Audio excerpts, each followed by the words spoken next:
Hello there, and welcome to Science for Sleep, where curiosity gets cozy, science slows its breathing a little, and big ideas are allowed to arrive without rushing through the door. Tonight, we're heading outward with Artemis II, NASA's crewed journey around the moon, but our attention is not really on the launch, or even the flyby itself. We're going to spend our time with the part that sounds, at first glance, like it should be comforting. The return, the way home, the part where the astronauts point themselves back toward Earth and let the planet grow larger in the window. Because that is the strange thing about spaceflight.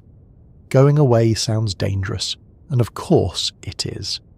Riding a giant rocket off the planet is not the sort of thing one does casually on a Wednesday afternoon. But coming back, especially from lunar distance, can be every bit as unforgiving, and in some ways, even more demanding. Artemis II is expected to loop around the moon and return in Orion on a free return path, ending with a high-speed re-entry and Pacific splashdown. That homeward stretch is exactly where precision, heat protection, timing, communication and recovery all have to work together with very little room for error. So before we ease into the mechanics of all that, let me ask you something gentle and slightly fitting for the subject tonight. Where are you listening from right now, and what time is it in your little part of the world? Maybe it is late evening, and the room has gone quiet except for a fan somewhere, or the distant sound of a passing car, or perhaps the tiny dramatic sigh of a house settling into the night. Maybe it is very early, and sleep has not quite decided whether it wants to return. Either way, you and I are here, thinking about a spacecraft trying to do something humans make sound simple all the time, coming home. If you find this soothing or useful, or just a pleasant way to let your thoughts loosen their grip for a while, I would be grateful if you liked the video and subscribed. It helps this calm little corner reach other people who may also want science without the shouting, facts without the frenzy, and the occasional terrible joke delivered quietly enough not to startle the furniture. And I do hope tonight's subject does not keep you awake, but if it does, at least you will have spent the extra time considering one of the more unusual problems in modern exploration, which is how to survive the trip back from the moon without turning your spacecraft into the most expensive meteor imitation in history. Let's settle in with that then. When most people picture danger in spaceflight, they picture the launch. That makes sense. Launch is loud. Launch throws fire under a vehicle taller than a building and asks it to behave itself. Launch is visually honest about its risks. Nobody watches a rocket climb into the sky and thinks, well, that seems like a calm and low-stakes commute. A launch looks like the sort of thing insurance companies would prefer not to discuss. A return trip, on the other hand, sounds almost domestic. Return suggests relief. Return suggests slippers, soup, and someone saying, welcome back, how was the journey? It sounds like the difficult part must already be over. Yet in deep space missions, the homeward leg carries a very particular kind of danger. It is not loud in quite the same way. It is not spectacular in the same outward sense. Instead, it is technical, narrow, and deeply unforgiving. A spacecraft coming home from the moon is arriving with tremendous speed. And Earth's atmosphere, though wonderfully helpful for creatures who enjoy breathing, is a severe environment for anything trying to slam through it from deep space. That is one of the first strange ideas worth getting comfortable with tonight. Earth is both the destination and one of the hazards. We normally think of our planet as the safe place, because for us it is. It has air, gravity, oceans, tea kettles, and floors that most of the time stay exactly where they should be. But when a spacecraft approaches Earth from lunar distance, our planet's gravity has been pulling on it, accelerating it, guiding it inward. Home is not just sitting there politely waiting. Home is hauling you in. And that means Artemis II's crew in Orion will not simply drift down like a leaf or stroll in like travellers returning from a weekend away. They will arrive carrying enormous kinetic energy. That energy has to go somewhere. A great deal of it will become heat during re-entry. Not ordinary heat either. Not forgot the cookies in the oven heat. We're talking about temperatures created by compression and friction as the spacecraft tears into the upper atmosphere at speeds far beyond what airliners ever see. Orion's heat shield is built precisely for that task, and NASA's recent Artemis material emphasizes that high-speed Earth return is one of the key conditions this mission is testing with a crew aboard. Already you can hear how the danger changes character. On the outbound journey, the task is to reach space, navigate outward, keep systems healthy, and use the moon's gravity wisely. On the inbound side, the task becomes almost surgical. You must approach at the correct angle. Too steep and the loads and heating become far more punishing. Too shallow and you risk skipping or failing to descend the way you need to.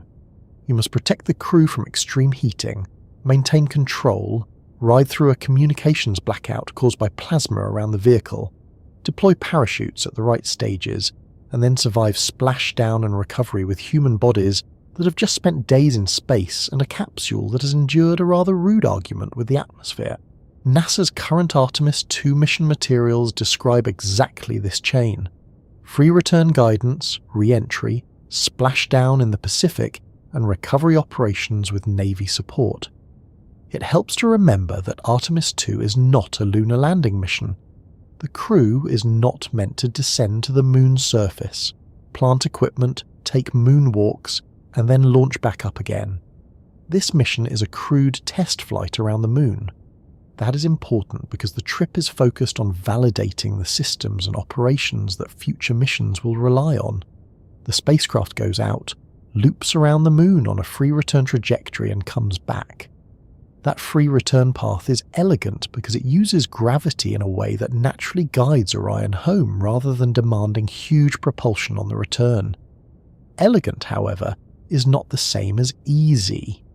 A well-designed boomerang still has to come back through the air properly, and it is best not to be the boomerang in this example.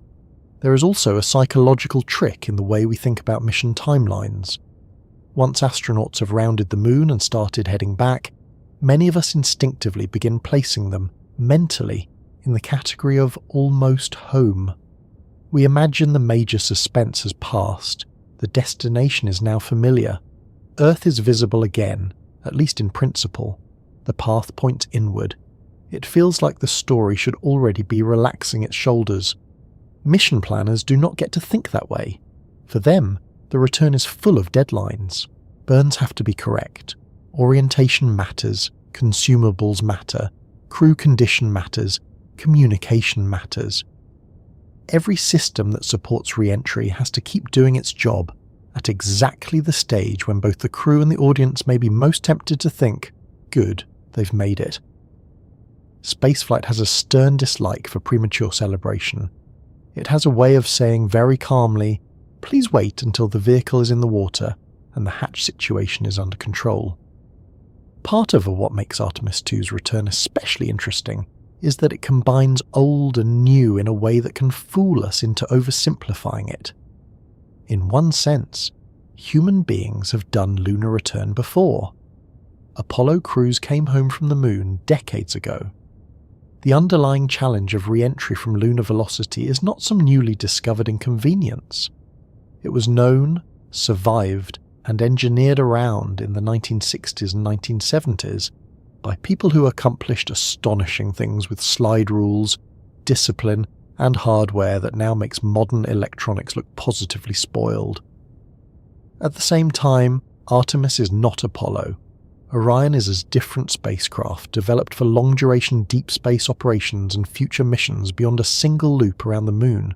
Artemis II is NASA's first crewed Artemis mission, and it is meant to prove, with humans aboard, that Orion can carry astronauts out to lunar distance and bring them safely home again. When NASA talks about this mission, the return is not an afterthought. It is one of the main reasons the mission exists. That brings us to a very human layer of the story, which is trust. To climb into Artemis II, the crew has to trust an extraordinary chain of design choices. They must trust the guidance software. They must trust the navigation solutions. They must trust the structure, the heat shield, the parachutes, the flight controllers, the mission rules, the recovery teams, and the countless people whose names most of us will never hear. They must trust that when Orion reaches the fierce part of the return, the capsule will behave not like a dramatic object from a movie, but like a well-tested machine following physics with great discipline. And even then, trust in spaceflight is never blind. It is built from test flights, modelling, analysis, and engineering margins. Artemis I flew Orion uncrewed around the Moon and back, gathering crucial data about heat shield performance and mission operations. Artemis II uses that foundation, but adding a crew changes the meaning of every system. A heat load is no longer just a thermal number, it is part of the environment surrounding people. A communication blackout is not just a line on a mission profile. It is a stretch of time in which real human beings are strapped into a vehicle moving at tremendous speed, while people on Earth wait for signal confirmation that things are proceeding as intended. The blackout portion, by the way, deserves a moment of appreciation for how unnerving it sounds even when you know it's expected. As Orion re-enters, superheated plasma can form around the capsule, interfering with radio communications. NASA recently described how astronauts would see flashes of plasma outside the windows during this phase. That is the sort of sentence that lands with two very different emotional tones at once. On one hand, it sounds visually stunning.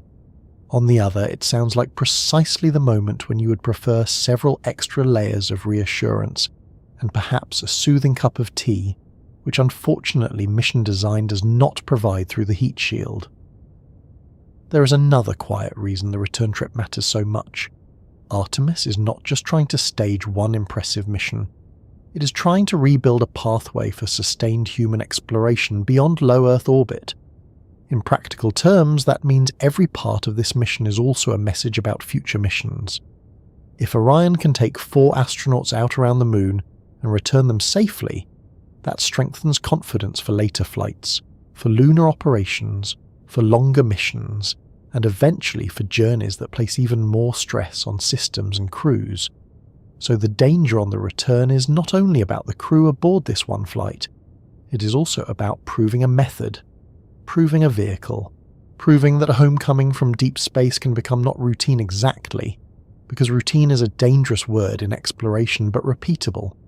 This is why the phrase "way home" deserves a little more respect than it usually gets. In everyday life, the way home is often the unremarkable part. You leave work, leave school, leave the grocery store, and the return fades into the background of the day. It may be mildly annoying if traffic is bad. It may be wet, cold, or crowded. But it is still ordinary. The danger of lunar return reminds us that in exploration, the way home can be the most concentrated test of everything learned on the way out. You can think of it like this. Imagine spending days preparing a delicate meal, selecting ingredients, setting the table, timing every dish beautifully, and then discovering that the hardest part is carrying the finished plates across an icy floor while everyone is watching. The journey outward is the preparation, the return is the carrying, and nobody wants the plate introduced to the floor at speed. Also, though this may not be the official language used in flight control, Earth's atmosphere is not especially forgiving of dramatic entrances. One can see why the mission's return procedures receive careful attention on the final full day in space. NASA's published agenda for Artemis II specifically notes preparation for re-entry and splashdown, review of procedures with the flight control team, and return trajectory correction work to keep the spacecraft on target. That is such a wonderfully understated way of describing a situation that could also be phrased as, before we hurl ourselves into the atmosphere inside a spacecraft, let's go over everything once more. And that perhaps is one of the nicest things about space professionals. They are very good at sounding calm about events that would cause the rest of us to narrate our own panic in great detail. So tonight, as we begin this journey together, it helps to set aside the easy assumption that danger belongs mainly to departure. Artemis II's return trip is dangerous because going home from the Moon means arriving fast, hot, precisely aimed, temporarily cut off, dependent on layered systems that all have to perform in sequence, ending not on a runway with a neat little roll to a stop, but in the ocean, where recovery begins another careful phase rather than a simple full stop. The moon sends you back. Earth pulls you in. The spacecraft must survive the transition between those facts. At first, that idea can sound backwards. You hear a title like this, and your brain naturally objects. Surely leaving the moon, or at least leaving the moon's neighbourhood, should be the harder part. After all, Earth is home. Earth has air, oceans, recovery ships, engineers, doctors, communications networks, and an almost unfair number of people whose entire job is to think about what might go wrong before breakfast. The moon, by contrast, is not especially known for its hospitality. It does not offer warm meals, emergency roadside assistance, or much in the way of atmosphere. In fact, one of the moon's main personality traits is having no atmosphere at all, which is useful if you dislike weather, but rather less helpful if you enjoy breathing. So why would returning to Earth be more dangerous than leaving the moon behind? The answer begins with a small correction to how we imagine Artemis II. This mission is not landing on the moon and then launching back off the surface the way some Apollo missions did. Artemis II is a crewed flight around the moon. Orion goes out, loops around, and returns. That means leaving the moon here does not mean blasting off from lunar soil with dust everywhere and dramatic music rising in the background. It means departing the moon's vicinity and heading back inward on the return leg. And once you understand that, the comparison becomes much clearer. Because in deep space, difficult does not always mean violent. That is one of the first rules worth holding on to. Space is full of things that are dangerous in a patient sort of way. Radiation is dangerous, vacuum is dangerous, cold is dangerous, navigation errors are dangerous, limited consumables are dangerous. None of those are trivial, and none of them should be discussed casually by anyone who values continued existence. But many of those dangers are problems of endurance, planning, or precision over time. You manage them carefully, you monitor them, you correct for them, you live with them as long as the systems hold and the math stays honest. Returning to Earth from lunar distance is different. That danger is compressed. It arrives in a concentrated burst. Instead of a long stretch of careful operations in mostly empty space, you suddenly have a spacecraft racing toward a planet that insists on wrapping it in heat, pressure, deceleration, plasma, and timing constraints all at once. It is the difference between balancing a budget for a month and paying every bill in 3 minutes while someone sprays a fire extinguisher at your face. The comparison may sound slightly unfair, but the physics are not.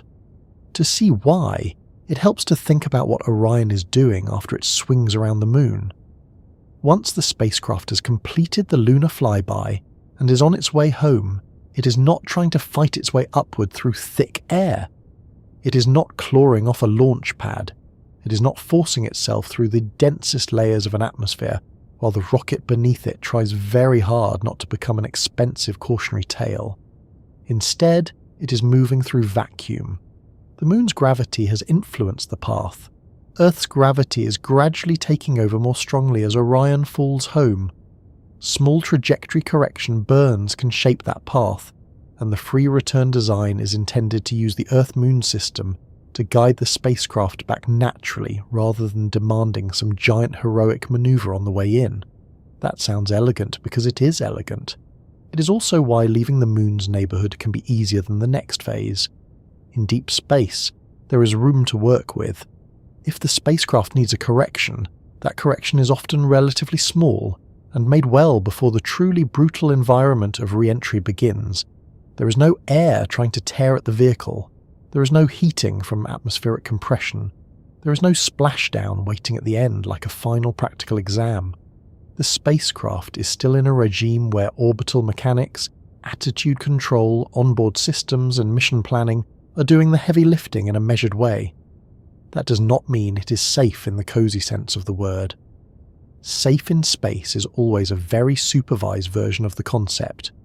But it does mean the situation is calmer in physical terms than what comes later.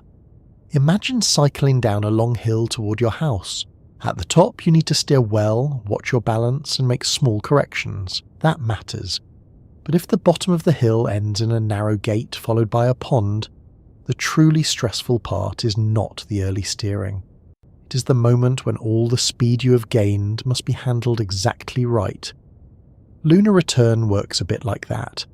The route away from the moon matters enormously, but Earth is the gate and the pond at the same time. Another reason the return is worse is simply this: Earth is bigger and Earth pulls harder. The moon has gravity, of course, about 1/6 of Earth's at the surface, and it shapes nearby motion in important ways. But Earth is the dominant mass in this homecoming story. As Orion falls inward from lunar distance, Earth's gravitational pull increases the spacecraft's speed. That is wonderful if your goal is to get back without dragging enormous tanks of extra propellant along for the ride. It is less wonderful when you remember that speed has consequences. Specifically, speed becomes heat when a spacecraft meets atmosphere, and this is where the comparison really tilts. Leaving the moon's vicinity is largely a matter of following the right path through vacuum. Returning to Earth means surviving the conversion of enormous kinetic energy in the upper atmosphere. That is not just a navigation problem. It is a thermal problem, a structural problem, an aerodynamic problem, a communications problem, and a human problem all piled into the same event. The phrase human problem matters there, because astronauts are not cargo. A robotic spacecraft can be asked to endure ugly conditions if the mission design allows it. Humans are fussier, and with good reason. They prefer their temperatures within a civilized range. They prefer deceleration loads that do not turn every rib into a complaint letter. They prefer having enough oxygen and enough communications and enough assurance that the machine around them is behaving exactly as promised. In short, they are the sort of passengers who have rather strict opinions about the vehicle remaining intact. When Orion is leaving the moon behind, the crew is still living in a spacecraft that is doing what it was designed to do in deep space. The environment is serious, but it is relatively steady. By the time Orion reaches Earth, the crew is about to experience one of the most physically demanding parts of the mission. The capsule has to orient itself properly, enter at the right angle, ride through the heating, pass through plasma blackout, slow down enough for parachute deployment, and then hit the ocean in a controlled way. That is a very crowded to-do list for an object arriving from nearly 250,000 miles away. It also helps to appreciate how forgiving space can be compared with atmosphere, at least in one narrow sense. Vacuum is cruel, but it is simple. Atmosphere is helpful, but it is complicated. That may sound odd, so let's unpack it. In vacuum, if a spacecraft is healthy and correctly guided, motion follows well-understood orbital mechanics. There are no gusts, no turbulence in the ordinary aircraft sense, no aerodynamic buffeting, no heating from ploughing into air molecules in vast numbers, no need to worry about parachutes at the end of the event.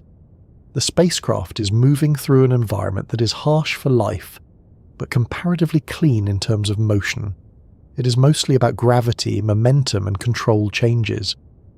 Earth's atmosphere, by contrast, is the place where physics stops being politely mathematical and starts getting physical in a very immediate way. The vehicle is no longer simply flying through emptiness, it is slamming into gas at extraordinary speed. Air in front of the capsule is compressed and heated. Plasma forms, forces build. The heat shield earns its salary.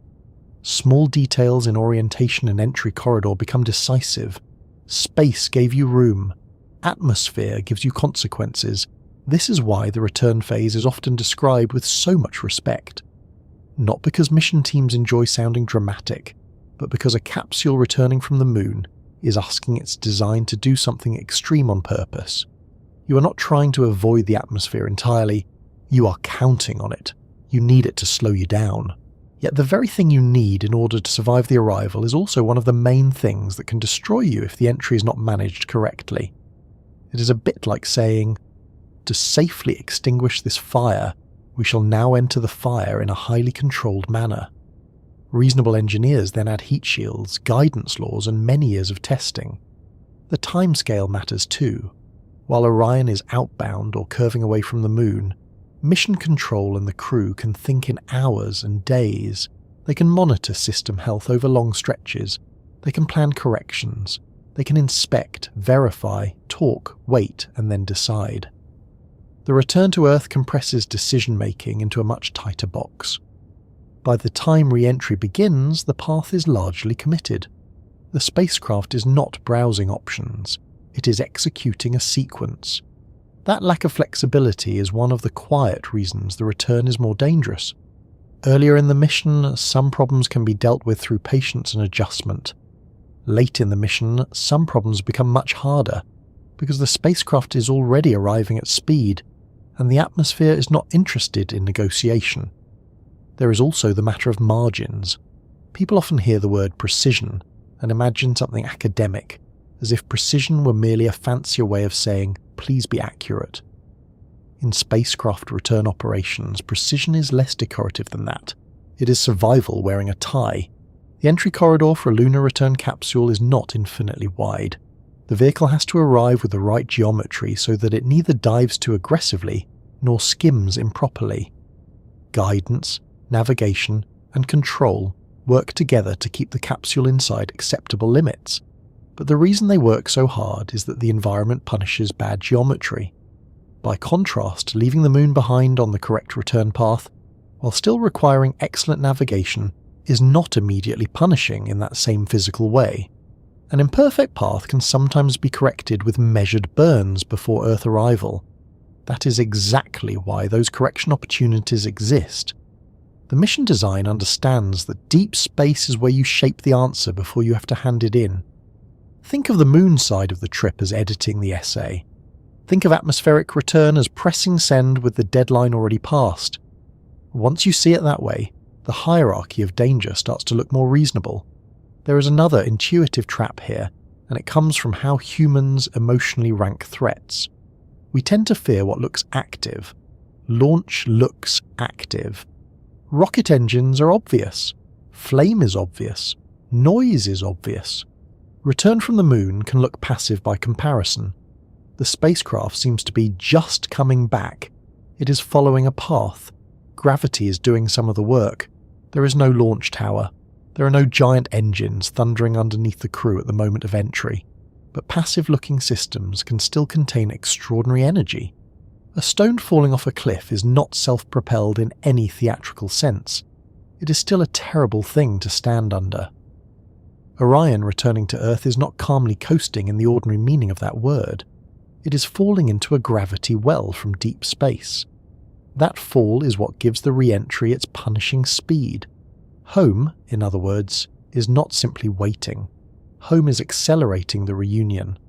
The crew will also be physically different by the time they return.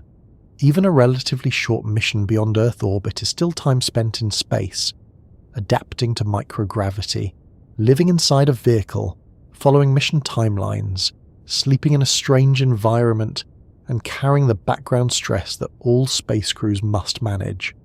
Astronauts are highly trained, extremely capable, and famously better than the rest of us at remaining composed while sitting atop dangerous machinery. Still, bodies in space are bodies in space. Re-entry and splashdown happen after days away from ordinary gravity, not after a restful week at a wellness retreat with herbal tea and optional stretching. So the return asks a lot, not only from the machine but from the people inside it. They must be ready for checklists, for communication procedures, for the blackout phase where no outside reassurance may be available, for the physical loads of descent, and then for the practical awkwardness of arriving in the ocean inside a capsule that has done exactly what it was built to do, namely endure violence on their behalf. That is a lovely thing to ask of a spacecraft, but it does make the final ride rather intense. Then there is the ocean itself. One could be forgiven for assuming that once the capsule survives re-entry, the rest is basically a wet formality. Yet splashdown is not merely decorative. Water landings involve impact, stability, flotation, sea state, crew extraction, and recovery operations. Back on Earth is not the same thing as standing comfortably on Earth. The astronauts are home only in the broadest geographic sense until recovery teams have secured the capsule and begun bringing everyone out safely. Again, Compare that with the phase after the lunar flyby. Leaving the moon's vicinity does not immediately demand parachutes, impact management, or naval operations. It demands navigational discipline, certainly, but not a fully choreographed sequence involving atmosphere, parachutes, ocean, and retrieval. If you wanted to make the contrast slightly mischievous, you could say that the route away from the moon is mostly a problem for mathematics.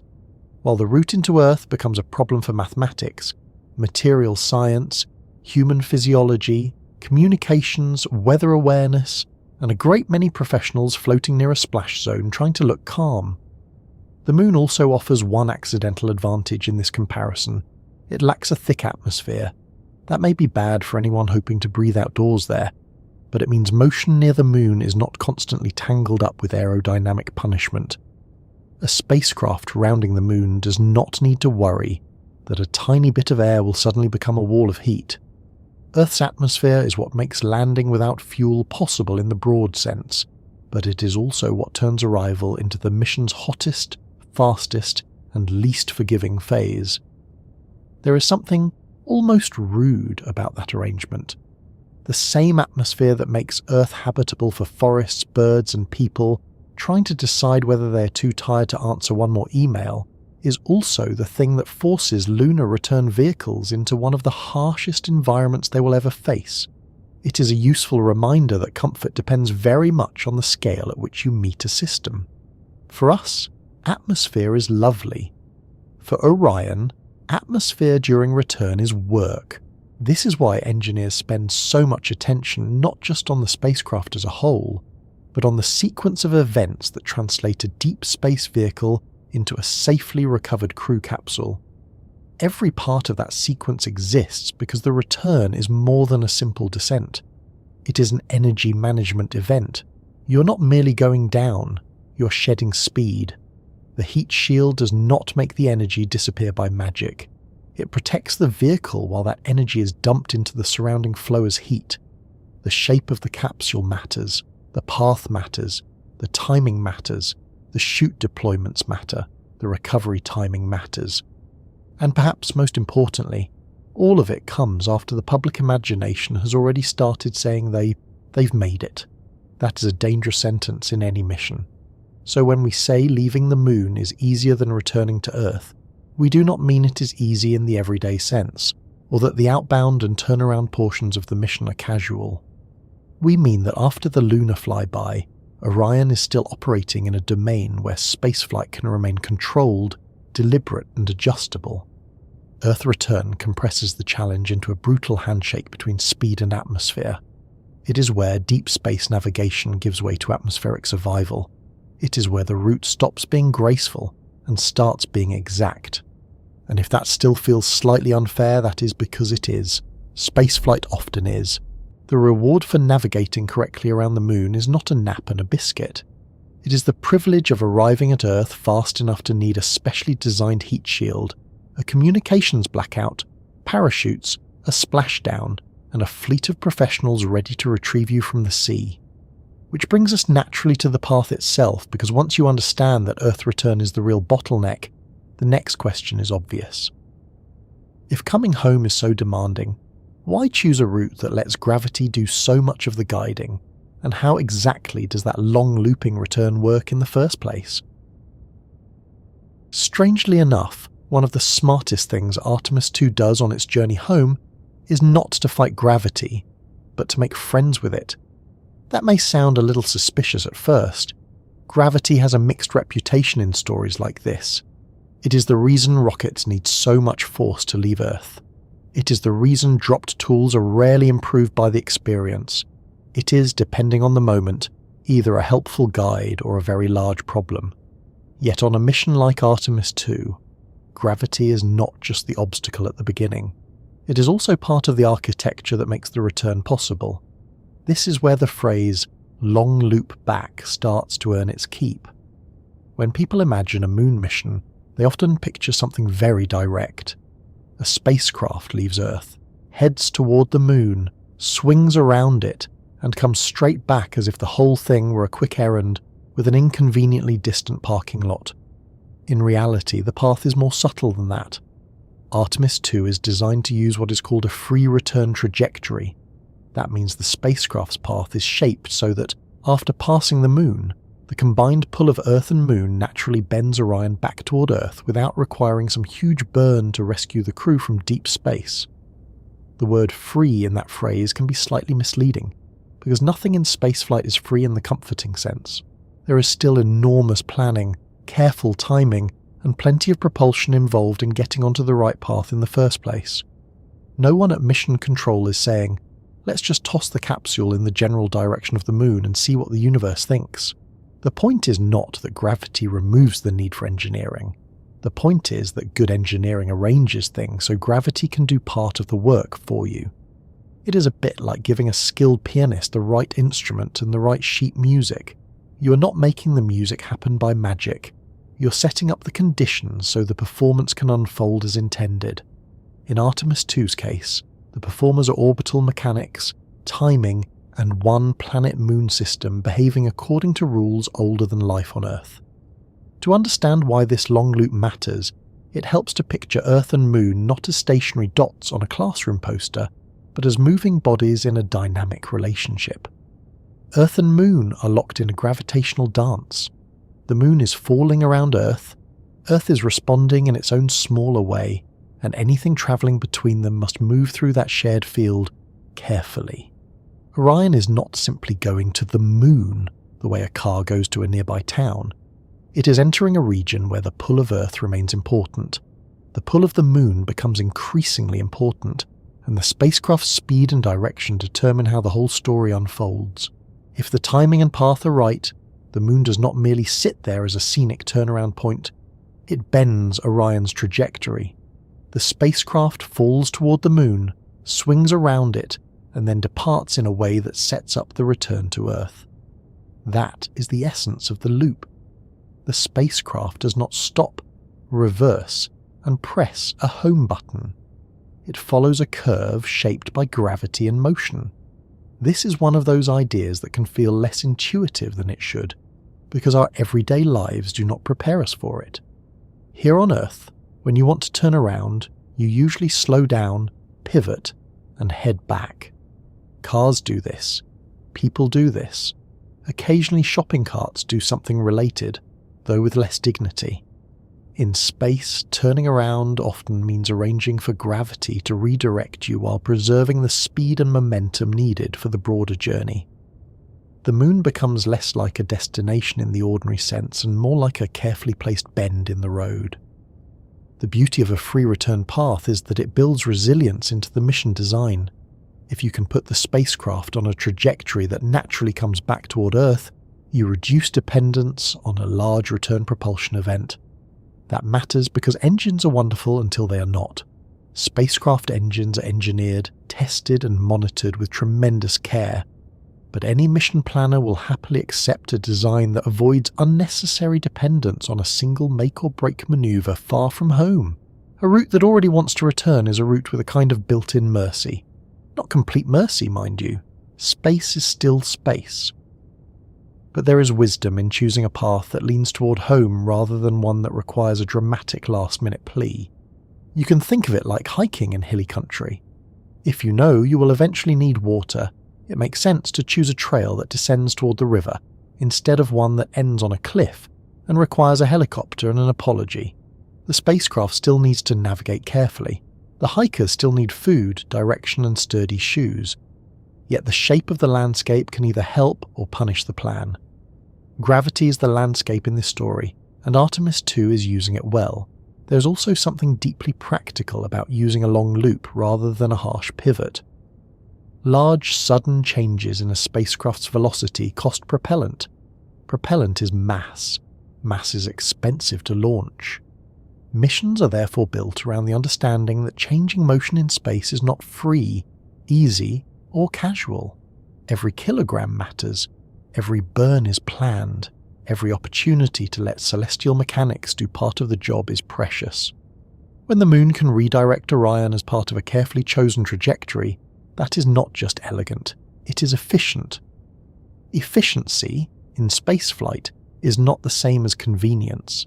Here on Earth, efficiency means making dinner in one pan and feeling pleased with yourself for using fewer dishes.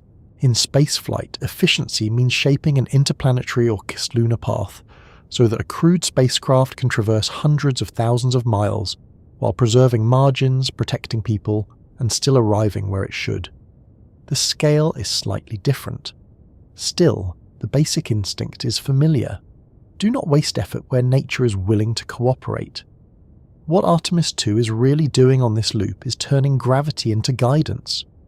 Not guidance in the sense of a steering wheel, of course. Gravity does not care about your hopes and dreams. It does not favour tidy mission timelines or neat documentary narration. It simply pulls. Yet if you know how it will pull, and when, and with what relative strength, then you can shape a trajectory that behaves almost like a planned conversation between Earth, Moon, and spacecraft. That conversation begins long before Orion reaches the Moon. The outbound leg has to place the spacecraft on the right path with the right timing. Small correction burns can refine the route along the way. By the time Orion nears the Moon, the mission is not improvising. It is arriving at a carefully prepared moment. The flyby then bends the path in a way that sends the spacecraft back inward. Earth's gravity gradually takes over more strongly again, pulling Orion home. This homeward fall is one of the reasons the return later becomes so dangerous, as we discussed earlier. The same gravity that makes the free return route so useful is also the thing that builds up the spacecraft's speed as it approaches Earth. Gravity guides the way, yes, but it also writes the bill. It says, very generously, I shall help you get home, and then, upon arrival, presents you with an atmosphere and a thermal problem of astonishing seriousness. That is why the long loop is not a gentle stroll, it is a solution with consequences. A very good solution, to be clear, but not one that gives the crew a leisurely glide back in the everyday sense. The word loop also deserves a little patience, because it can create the wrong mental image. Some people hear it and imagine a smooth circular arc, almost like a ribbon curling around the Moon. The real geometry is more complex than that. The path is not a decorative flourish drawn for artistic balance. It is a three-body problem made temporarily useful. Earth and Moon are moving. Orion is moving. The whole route depends on launch timing, translunar injection, correction opportunities, the flyby geometry, and the desired Earth return conditions. If it looks simple in an animation, that is because someone has worked very hard to make complexity appear polite. In many ways, that is the hallmark of good mission design. The cleaner it looks from a distance, the more planning is usually hiding underneath. There is something comforting about the free return concept for another reason too. It reflects a kind of humility. Rather than brute forcing every part of the mission, it acknowledges that celestial mechanics are already in charge. The spacecraft is not entering a void where it may do whatever it likes. It is entering an environment ruled by mass, motion, and geometry. The wisest approach is not domination, but partnership. Use the Moon's gravity. Respect Earth's pull. Build the mission around what the system wants to do.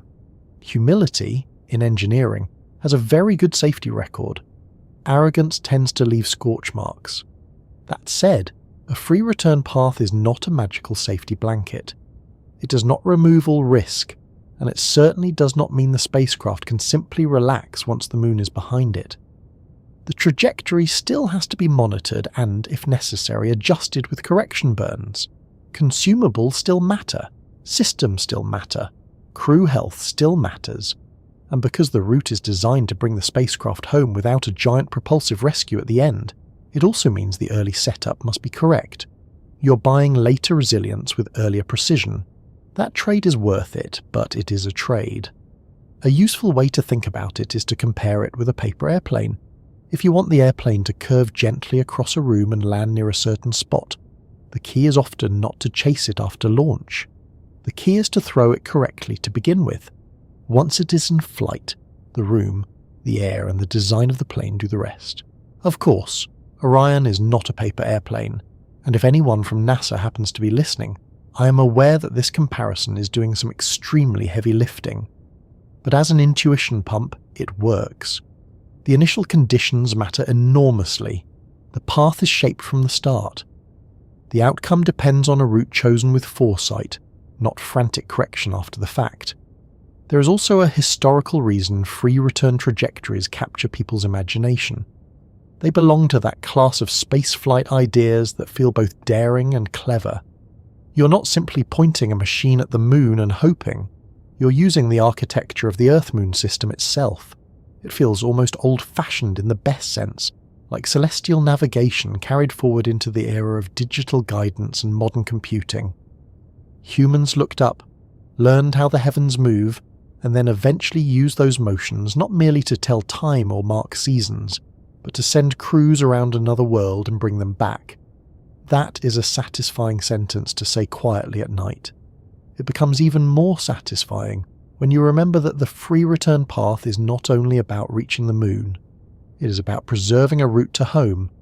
The mission never really stops thinking about Earth, even at its farthest point. There is no true away in a flight like this. There is only outward while keeping the way back in mind. That may actually be one of the more human things about space exploration. Even when we travel farther than before, we're always secretly building the return into the plan. Home shapes the mission from the start, and Artemis II's loop is, in some sense, a promise written into geometry.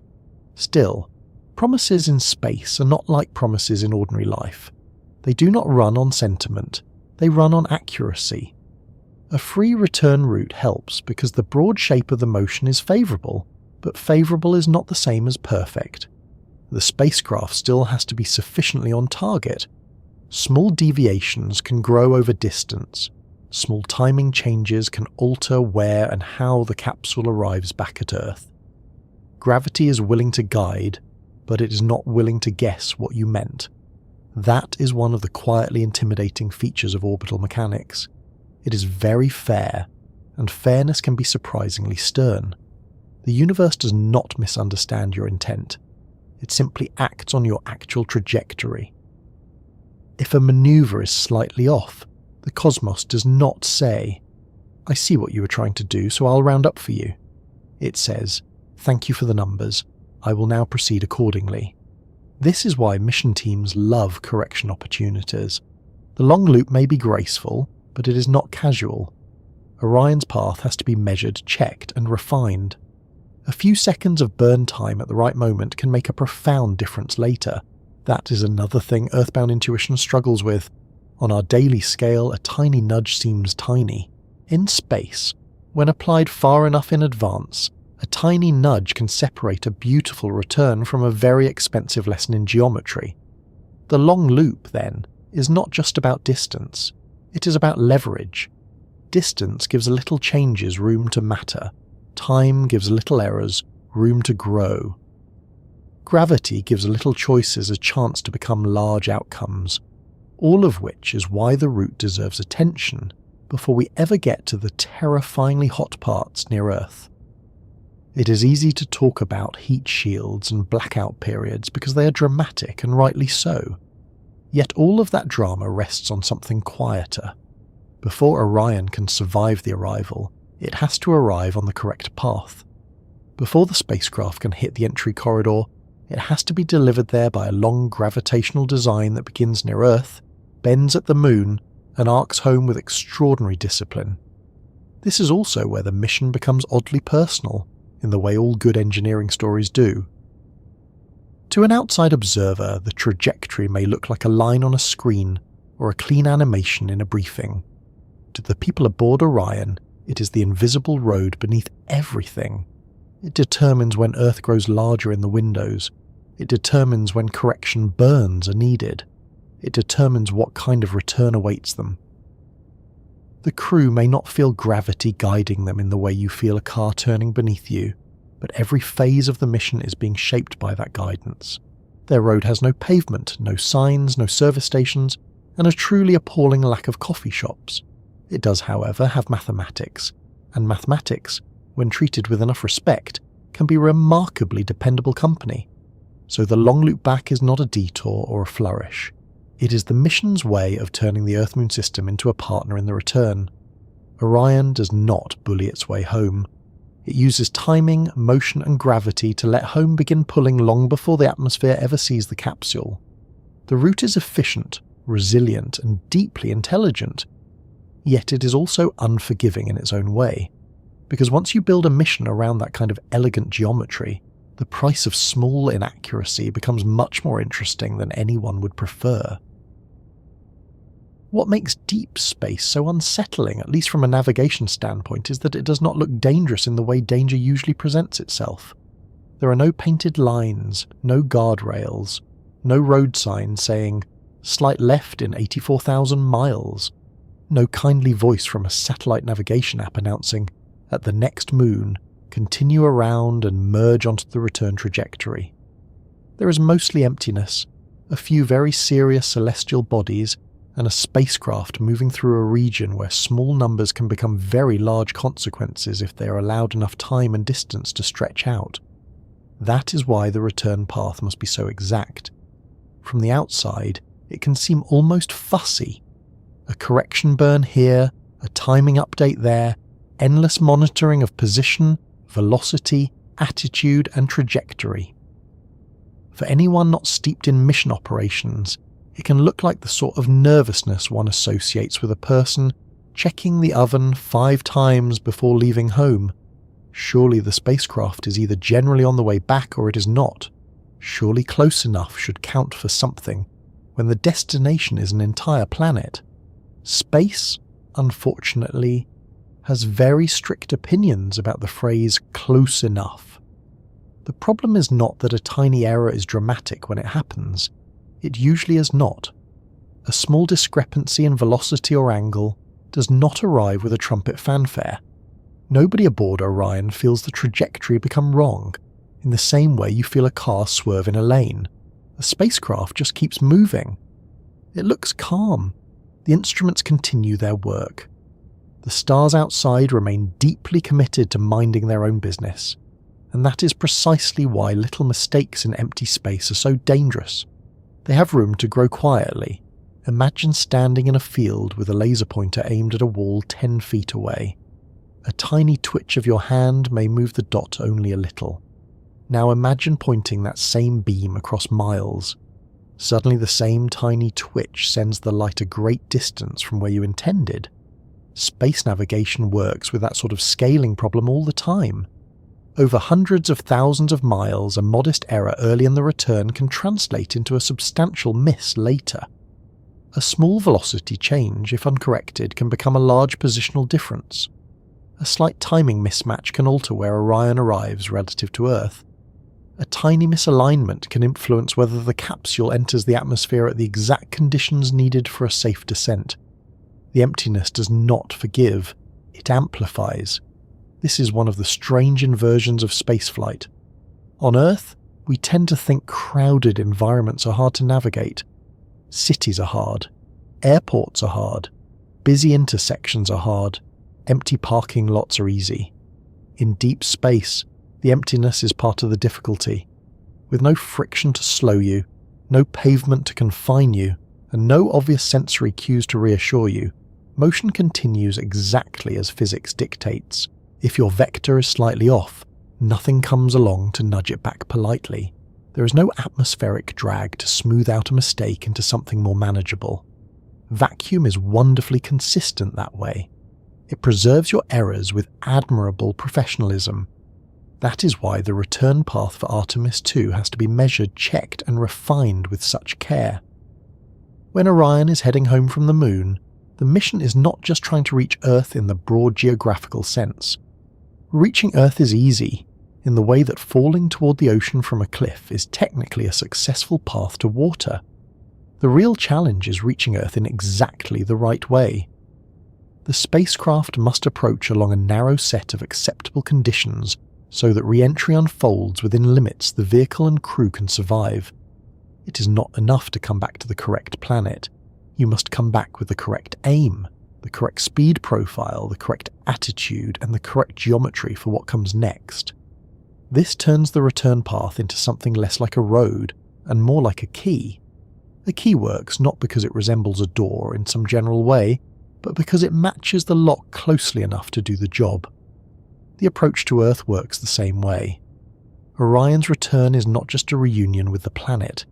It is an attempt to fit a moving spacecraft into a very specific dynamic situation at exactly the right time. That is a demanding thing to ask of any machine. It's even more demanding when human beings are inside it. The reason small mistakes matter so much begins with the idea of state. Mission teams care constantly about where the spacecraft is, how fast it's moving, and in what direction. Those quantities are not trivia, they are the mission. A spacecraft's future is written in its present state plus the forces acting on it. If you know the current position and velocity accurately enough, and you understand the gravitational environment, you can predict where the spacecraft is going. If your knowledge is slightly off, your prediction may also be slightly off. Over time and distance, slightly off can become uncomfortably creative. There is something almost unsettlingly pure about that. In ordinary life, human mistakes often get mixed with other effects. You spill a little water, and gravity, surface tension, a towel, and good fortune may keep the damage modest. You take a wrong turn, and there may be another road in a minute. A spacecraft between Earth and Moon is operating in a cleaner world. Errors are not softened by convenience, they are translated forward by mechanics. That is why space agencies obsess over navigation. People sometimes imagine the most advanced part of a moon mission is the rocket, or perhaps the spacesuits, or perhaps the capsule's computers doing impressive things in silence. All of those are indeed advanced and all deserve their applause, yet navigation is one of the most quietly astonishing achievements in the whole enterprise. To know where the spacecraft is, where it is going, how its path has changed, and what tiny burn might fix a developing issue is a triumph of measurement and prediction. It is also a triumph of humility, because every navigation solution is built around the assumption that reality, not wishful thinking, gets the final vote. Orion does not get graded on intent, it gets graded on arrival conditions. That is why correction burns are such an important part of the story. A correction burn is not necessarily large or dramatic. It may last only seconds. It may look unimpressive compared with the great roaring violence of launch. But in deep space, small engine firings can make an enormous difference if performed at the right time. Change the spacecraft's velocity by a little now, and you may move its future arrival point by a great deal later. It is one of the few places in life where a short, careful nudge can save you from a large, embarrassing problem several days from now. Most of us would gladly accept that feature in ordinary adulthood. The trick, of course, is knowing what correction is needed and when. Too little, and the error remains. Too much, and you create a new one. Too late, and the opportunity to fix the issue cheaply may already be slipping away. This is another reason the empty space portion of the return is both easier and more delicate than it appears. Easier, because the environment is calmer than re-entry. More delicate, because this is where tiny interventions have their greatest leverage. It is the stage at which the mission can still shape the answer, before the atmosphere demands a final version. You might picture the whole return as a letter being addressed by hand. In deep space, you are still writing the address carefully, checking the postal code, making sure the city and street actually exist, and trying not to spell your own name with suspicious confidence. By the time re-entry begins, the envelope is sealed and already in the mail system. At that point, your options are fewer, and everyone becomes interested in whether you got the details right earlier. Another thing that makes the return path unforgiving is timing. The moon is not waiting in place like a lamp on a table, and Earth is not standing still either. Everything in this system is moving. The return trajectory is therefore not a static line between two fixed points. It is a timed relationship. Orion must be where it needs to be when it needs to be there. Arrive with slightly altered timing, and the geometry of the Earth encounter changes. Change the encounter, and you change the entry conditions. Change the entry conditions, and you begin having serious conversations about heat loads, deceleration, parachutes, and why everyone in mission control is suddenly staring at data with unusual intensity. It is tempting when hearing that to ask whether modern computers do not solve most of this automatically. In a sense, they help enormously. No one is navigating Artemis II with a folded road atlas and a deeply hopeful expression. Computers process measurements, model trajectories, and support decision-making at levels of precision no earlier generation would have taken for granted. Yet computers do not make the problem disappear, they make it manageable. The underlying physics is still ruthless. The mission is still being judged by the actual path of a real object, moving through a real gravitational environment. If the data are wrong, the model is wrong. If a burn underperforms, the path changes. If a sensor drifts, the navigation solution must account for it. Automation is a gift, but it is not a substitute for truth. There is a practical lesson in that which applies quite widely. More technology does not erase difficulty. It simply allows you to wrestle with more difficult things while remaining polite about it. The return path must also be perfect, because Earth itself is a target with layers. That is easy to overlook. We say, return to Earth, as though Earth were one thing from a navigation standpoint. It is not. There is reaching Earth's vicinity. There is reaching the point of atmospheric interface. There is entering the atmosphere in the correct corridor. There is descending through the right aerodynamic profile. There is reaching parachute deployment conditions. There is splashdown in the correct recovery zone. In that sense, Orion is not just aiming for Earth, it is aiming for a sequence of acceptable events, each of which depends on the earlier ones. Miss the broad target and you have a crisis. Miss one of the narrower targets, and you may also have a crisis, just with more technical vocabulary. This layered targeting is one reason small trajectory errors remain so important even when the spacecraft is clearly coming home. Home is not a single point. It is a chain of conditions. A return path that is slightly off can shift where the capsule enters the atmosphere, how much energy it must shed, where it descends, and where it splashes down. Recovery teams can handle a range of possibilities, of course, but range is not infinity. Mission design is always balancing robustness against practicality.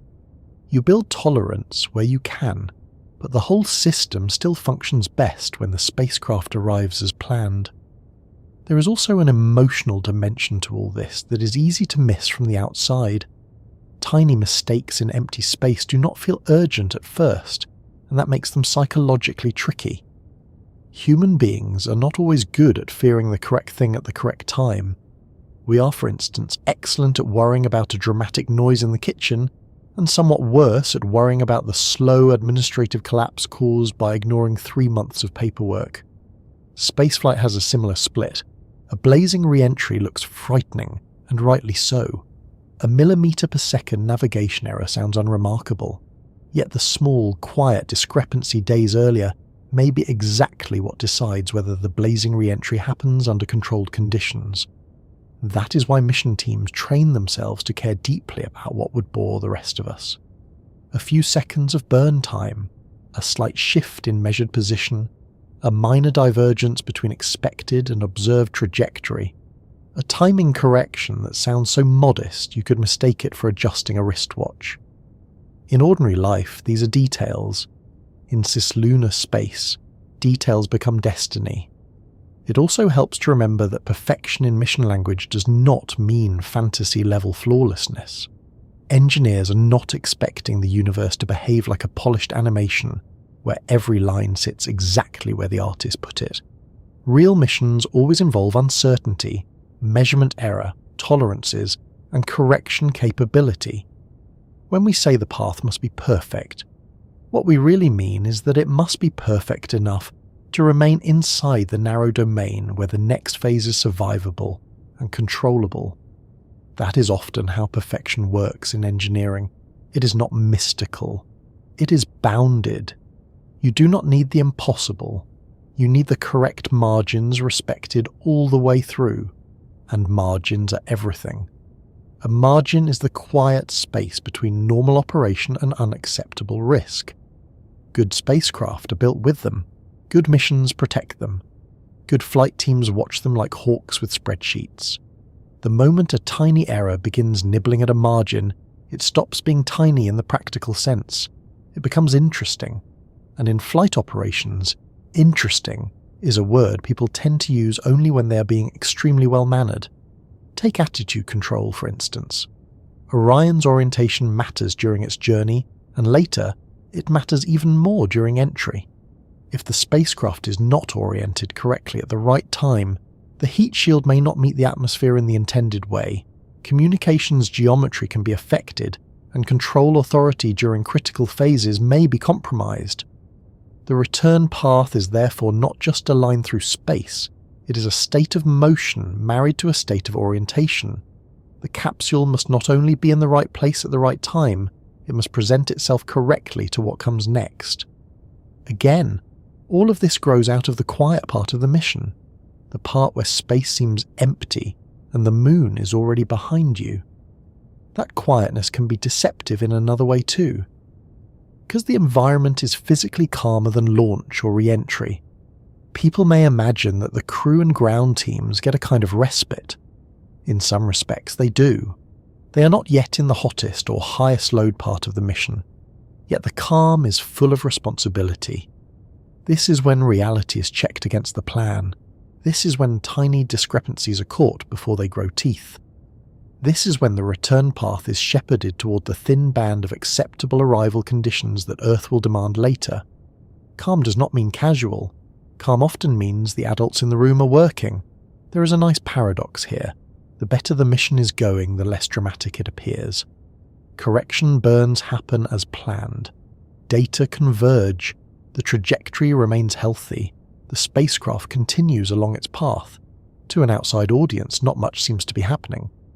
But from the standpoint of flight safety, everything is happening. Quiet competence is the whole point.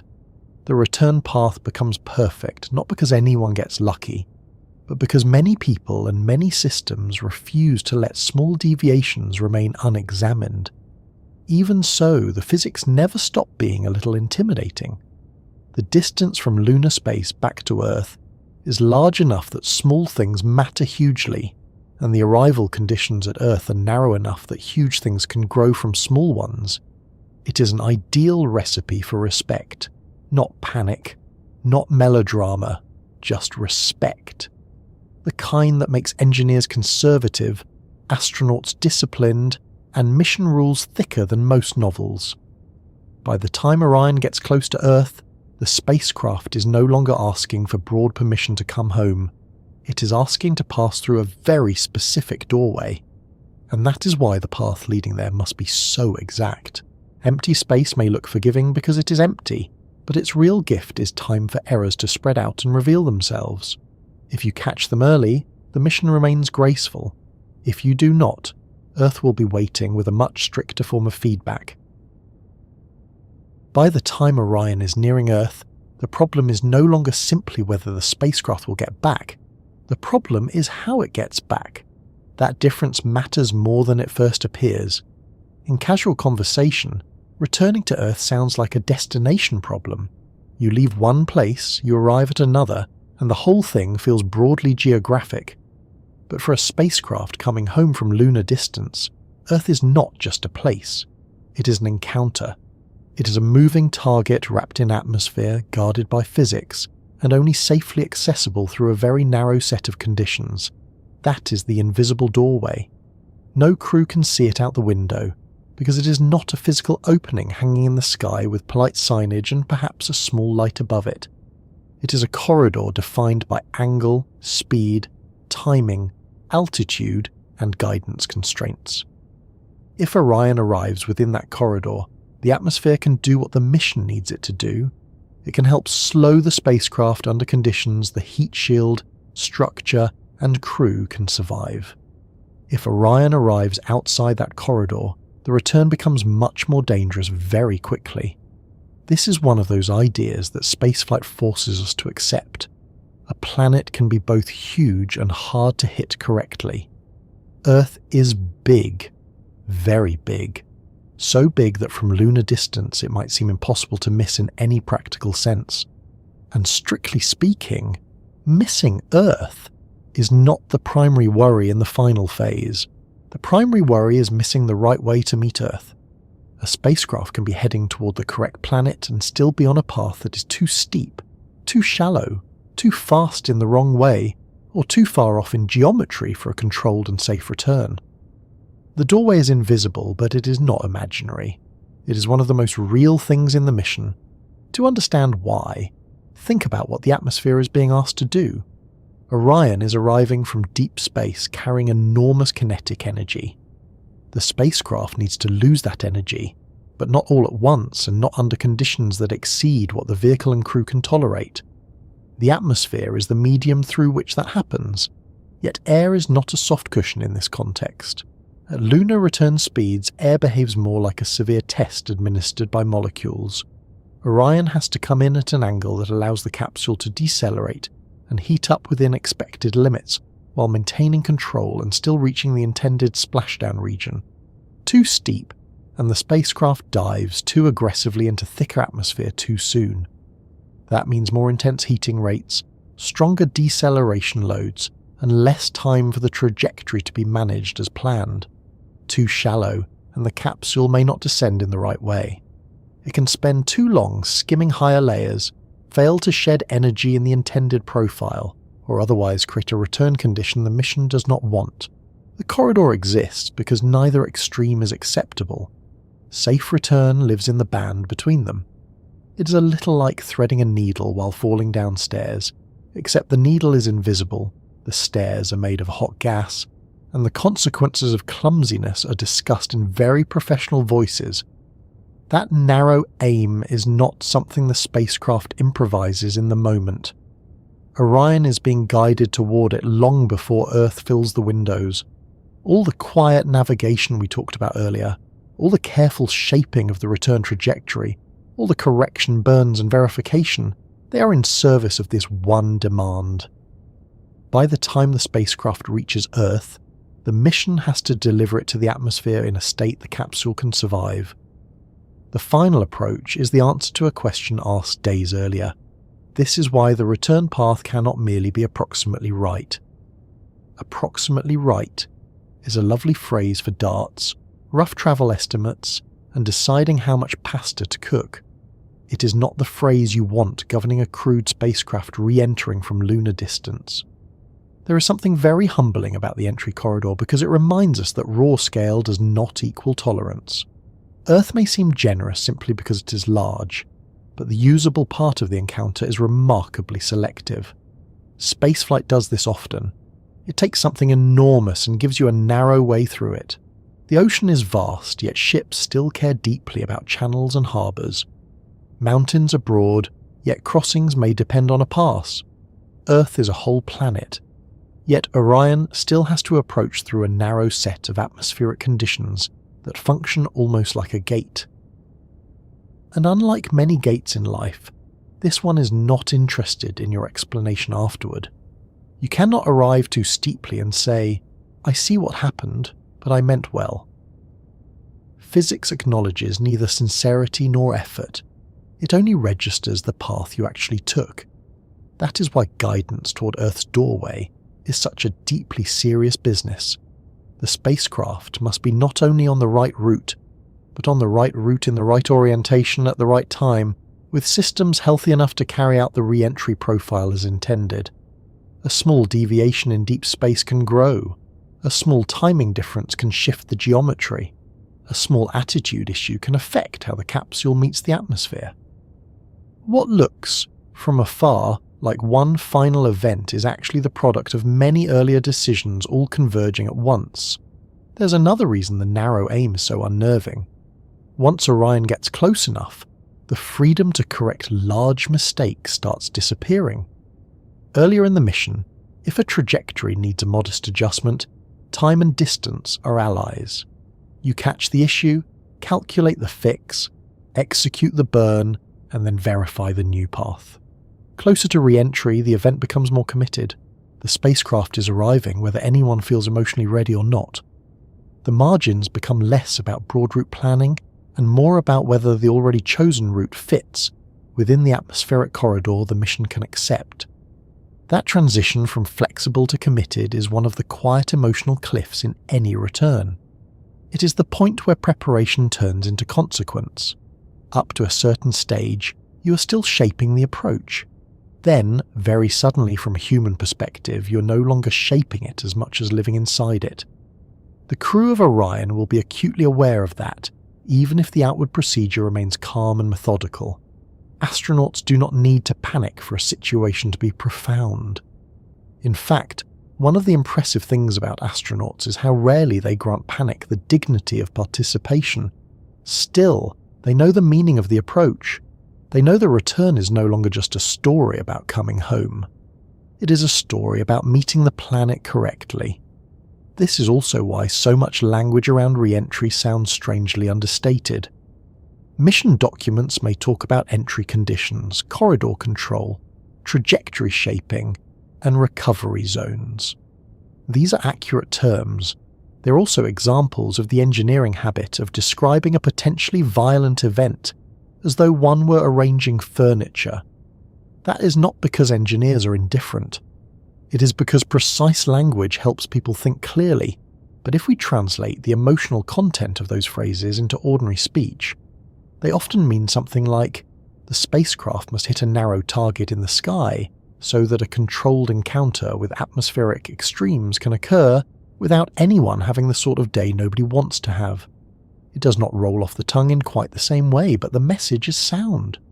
The doorway is invisible, partly because it is not a line painted in space. It is a region in a changing environment. Earth rotates. The spacecraft approaches on a timed path. The atmosphere is not a hard shell, but a gradation. The acceptable entry conditions therefore have to be understood dynamically. Mission planners are not aiming at a simple point floating above the planet. They are aiming at a moving window in a real physical system, accounting for the vehicle's state, the expected descent behavior, and the intended splashdown and recovery region. That dynamic character is one more reason the task feels less like throwing a dart at a globe, and more like guiding a very expensive, very inhabited object through a temporary opening defined by motion itself.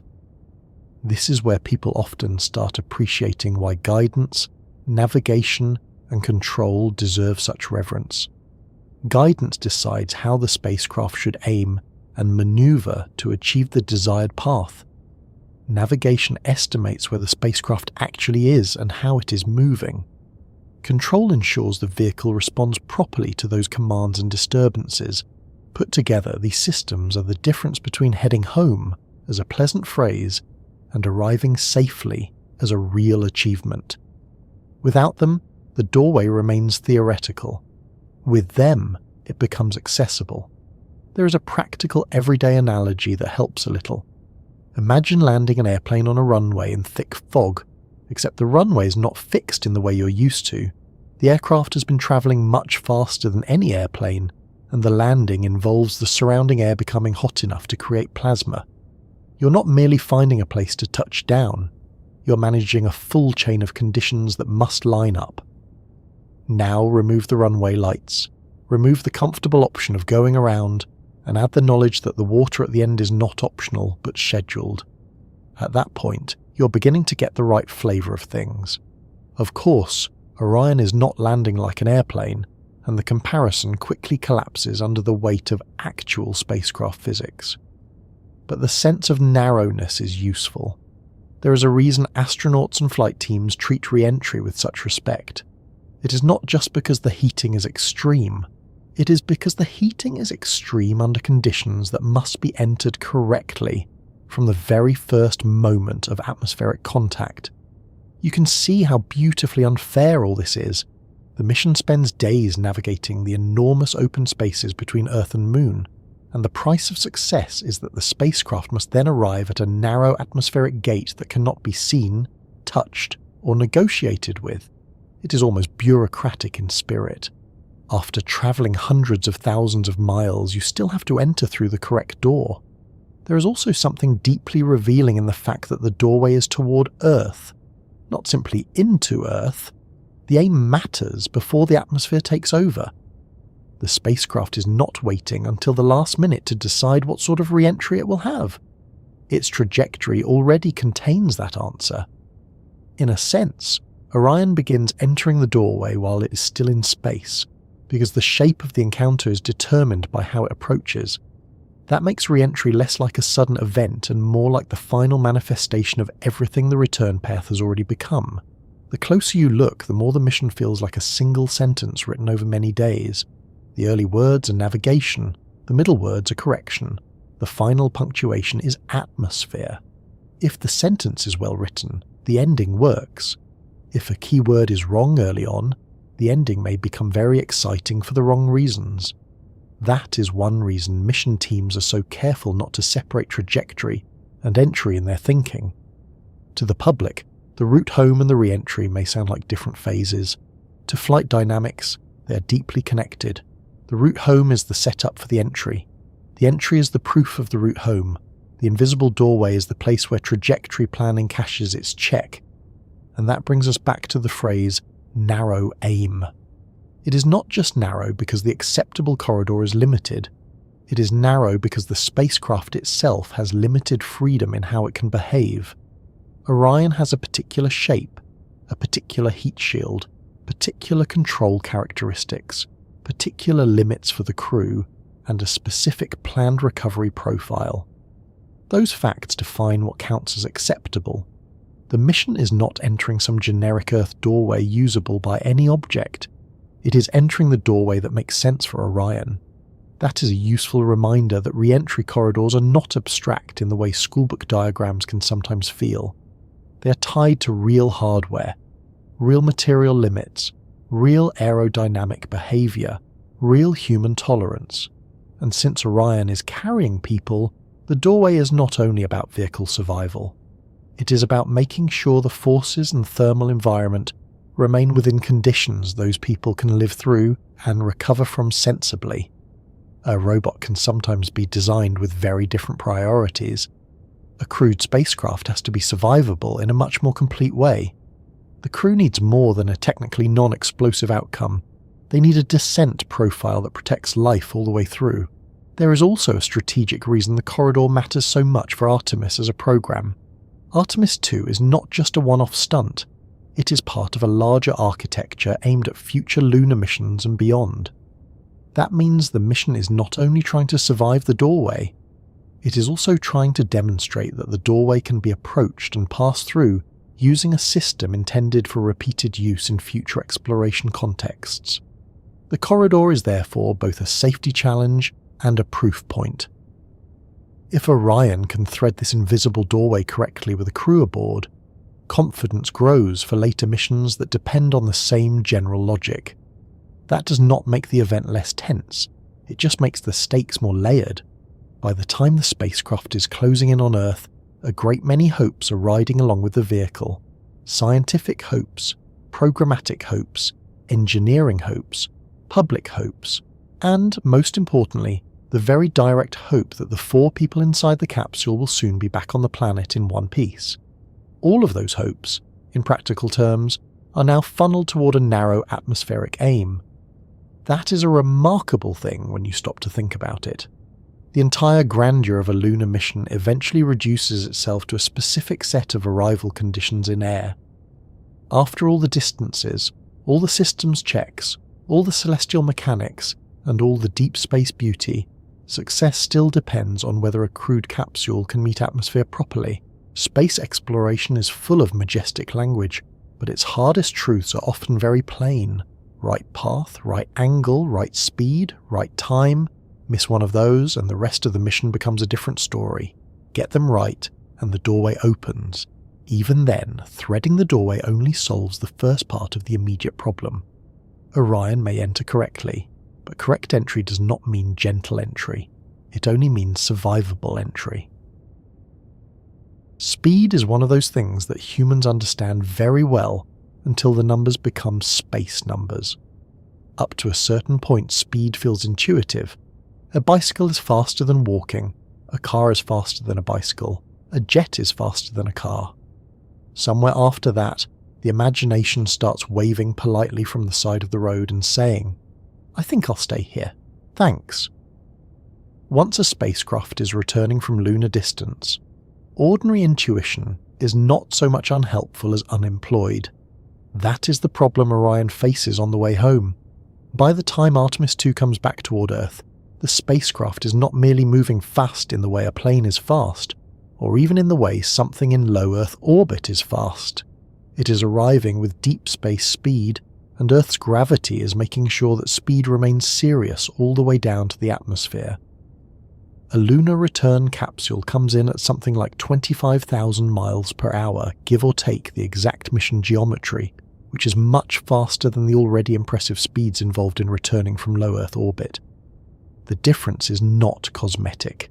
It changes the entire character of re-entry, and that is why the return is so violent.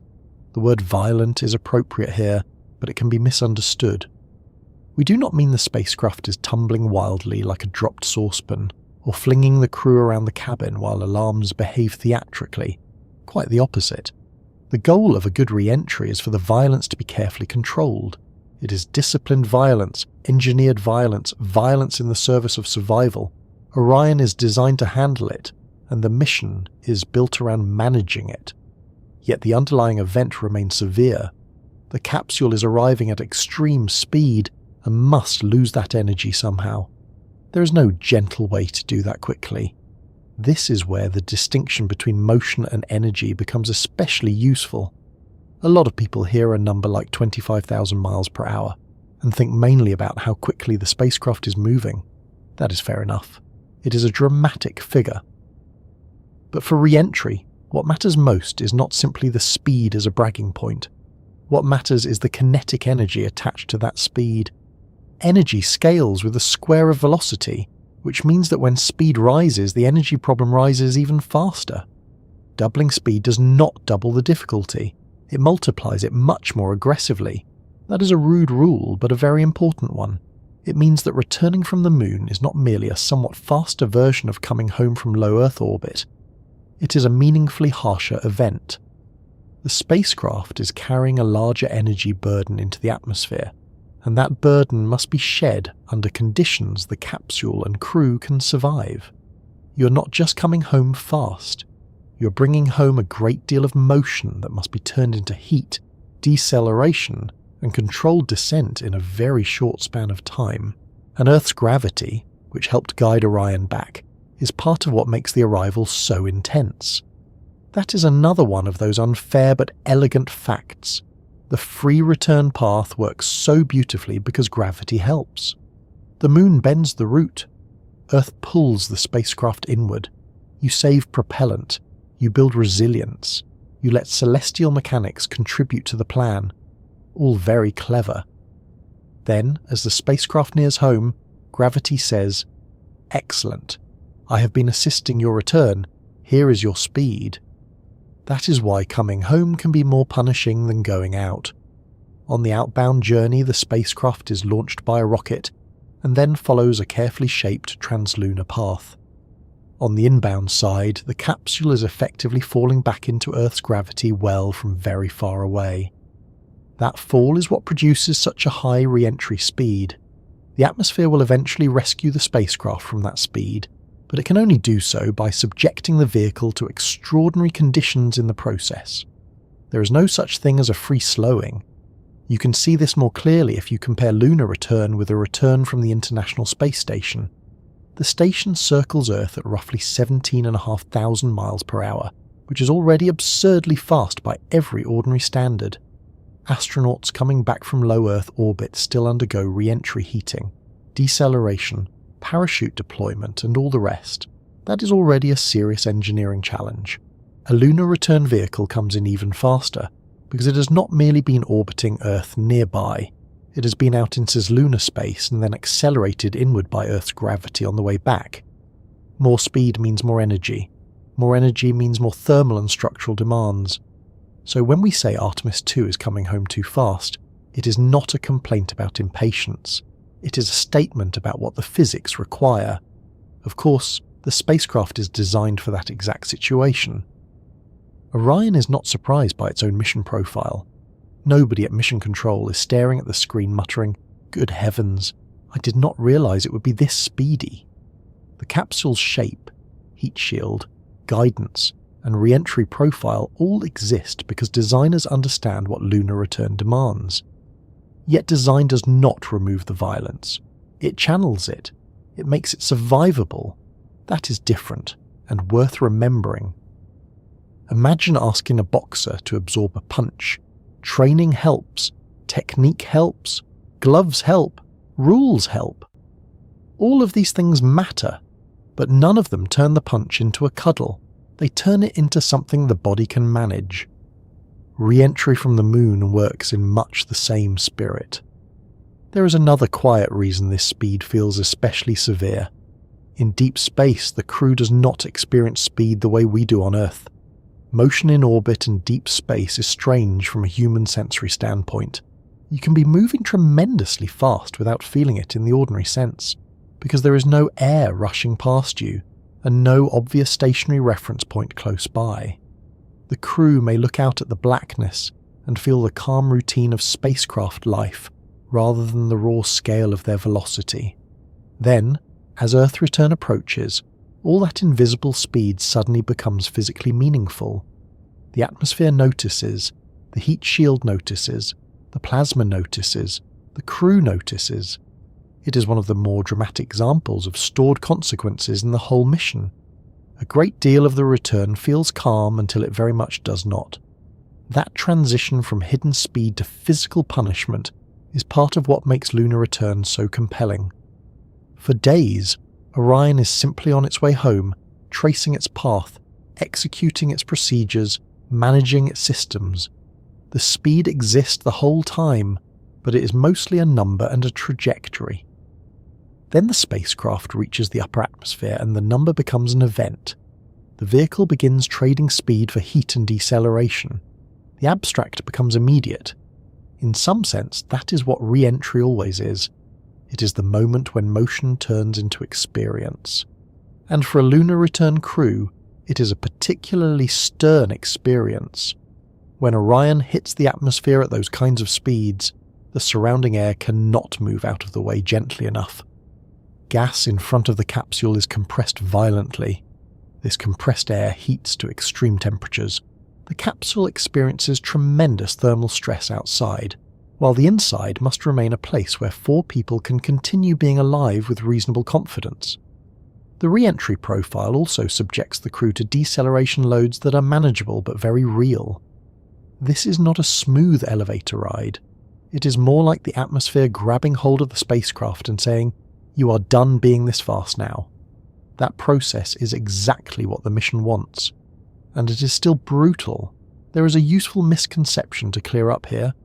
People often say a spacecraft burns through the atmosphere, which can create the impression that the atmosphere is like a physical barrier and the spacecraft is scraping through it the way a thrown object might scrape through leaves. The reality is more subtle and more intimidating. The hottest conditions come largely from compression of the air in front of the vehicle and the physics of high-speed flow around it.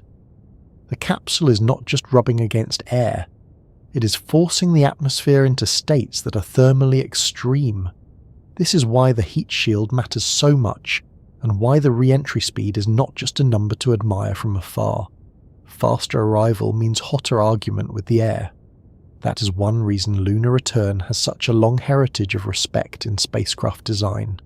You're not only descending, you're surviving a managed energy crisis.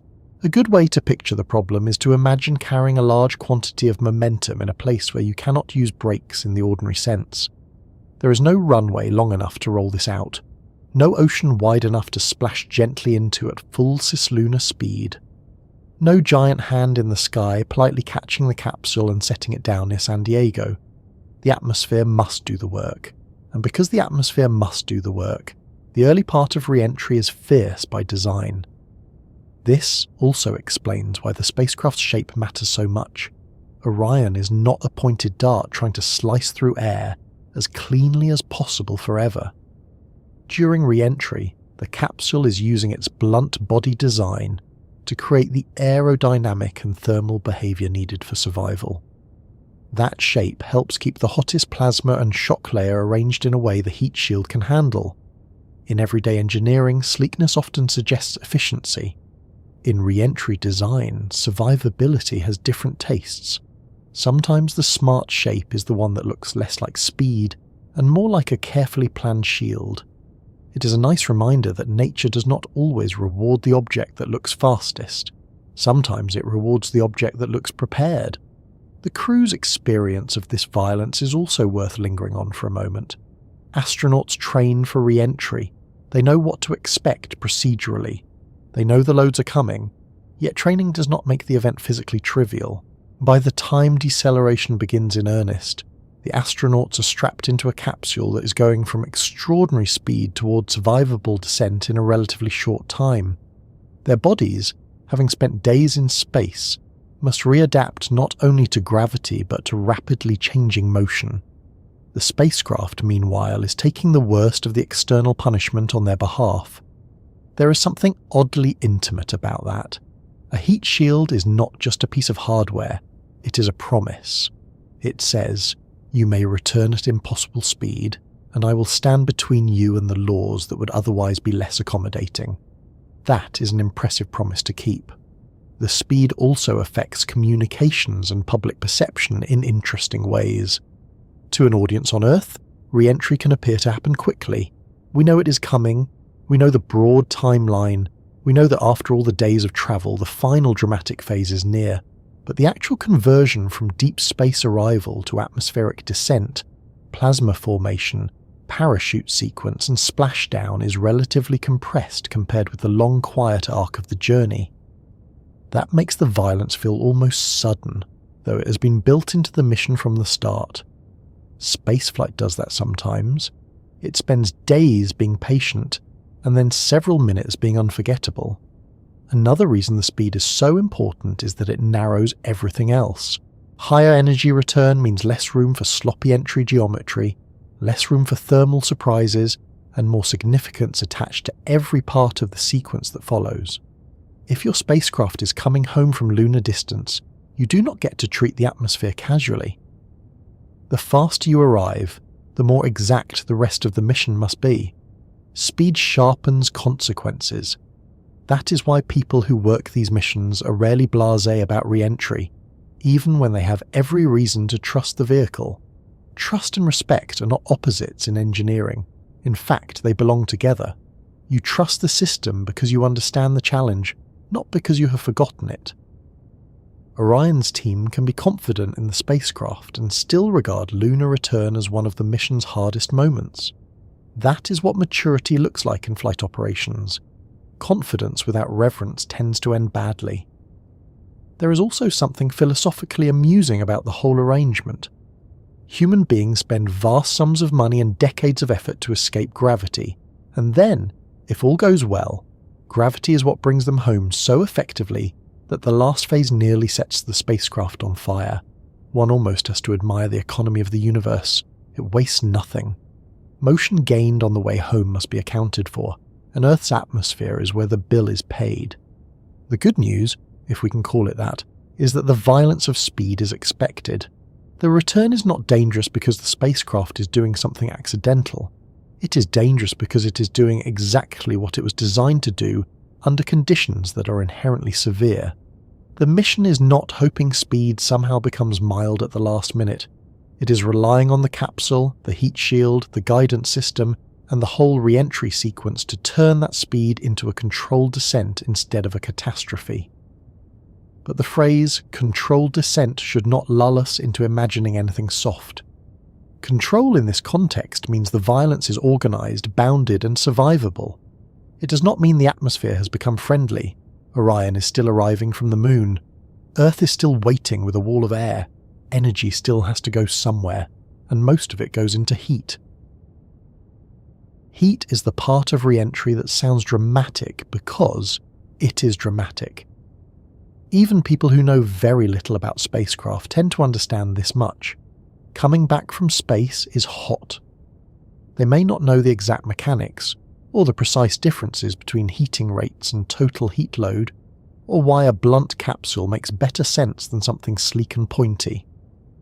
But they understand the broad emotional truth. A vehicle returning from the moon is going to have an argument with the atmosphere, and that argument is going to be conducted at temperatures no sensible person would volunteer to experience directly. What matters for Artemis II is not merely that Orion gets hot, but how it survives getting hot. That is where the capsule becomes something almost heroic in the plain engineering sense of the word. Orion does not avoid the furnace, it enters it on purpose. It relies on shape, material, guidance, and timing to make the experience survivable. The astronauts inside are not being protected by a single magic trick. They are being protected by layers of design, each of which exists because the return from lunar distance is not forgiving to anything less.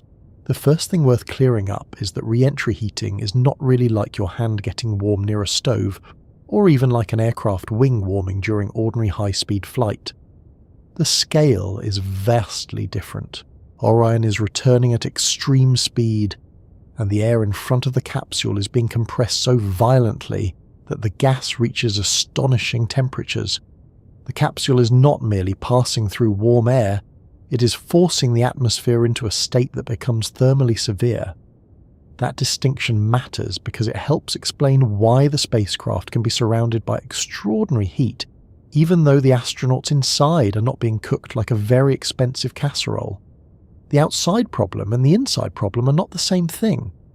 Orion's outer surface, especially the heat shield, is designed to face conditions that would be devastating to ordinary structures. The inside is designed to remain controlled, livable, and boring in all the best ways. A good re-entry system is one in which the outside does all the dramatic suffering, so the inside can remain a place for checklists, breathing, and the occasional highly professional remark about how things appear nominal. This is why the heat shield is such a central character in the return. It is the part of the capsule that meets the violence first and most directly. People often imagine a heat shield as a sort of thermal umbrella, a passive wall that simply resists heat by being tough enough. Toughness is part of it, certainly, but the reality is more interesting than that. Re-entry heat protection is often about managing heat rather than merely refusing it. Orion's shield is not just a brave slab sitting there trying not to notice what the universe is doing. It is built to absorb, redirect, and shed the thermal consequences of re-entry in a way that keeps the rest of the spacecraft within survivable limits. A useful word here is ablative. An ablative heat shield protects the spacecraft by sacrificially giving up some of its own material during re-entry. As the outer layer experiences intense heating, material breaks down, chars, and carries heat away through that very process. In a sense, the heat shield survives by being willing to lose part of itself. That is an elegantly grim arrangement. It is not the kind of loyalty one should expect from office furniture or casual acquaintances, but it is exactly the sort of loyalty one wants from a spacecraft returning from the moon. There is something deeply reassuring about the honesty of ablative design. It does not pretend the heat can be politely ignored. It accepts that the environment is brutal and says, "Very well, I was made for this. You may burn through part of me, and I will spend that material to keep the crew alive." That kind of engineering has a certain moral clarity to it. The other thing that makes Orion's heat problem so severe is duration combined with intensity. Re-entry is not a single flash and done. The spacecraft experiences a profile of heating, deceleration and control through different layers and conditions as it descends. The guidance system helps manage how the capsule moves through the atmosphere so that the loads unfold in the way mission planners intend. The heat shield's job is not just to survive one dramatic instant.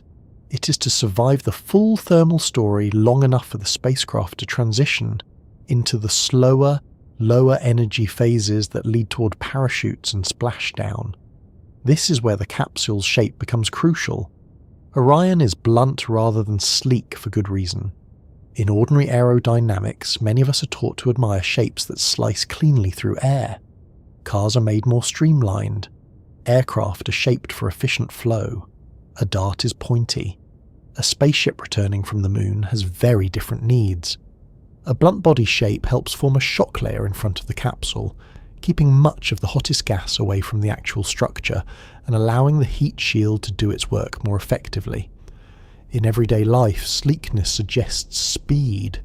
In reentry, bluntness suggests survival. It is a rare and refreshing moment when being less aerodynamic is exactly the correct ambition. That blunt form also gives guidance and stability characteristics the mission relies on.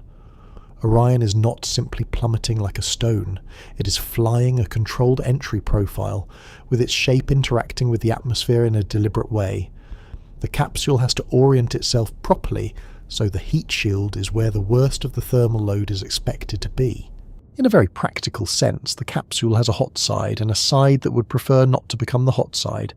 Re-entry works best when everyone in the vehicle agrees on which is which. The astronauts, one assumes, are strongly in favour of this arrangement. There is another subtle point here that is easy to miss if one focuses only on peak temperatures. Surviving re-entry is not just about withstanding a number on a thermometer. Heat transfer depends on how energy moves into materials, how long the exposure lasts, how different layers behave, and how the system as a whole is designed to respond.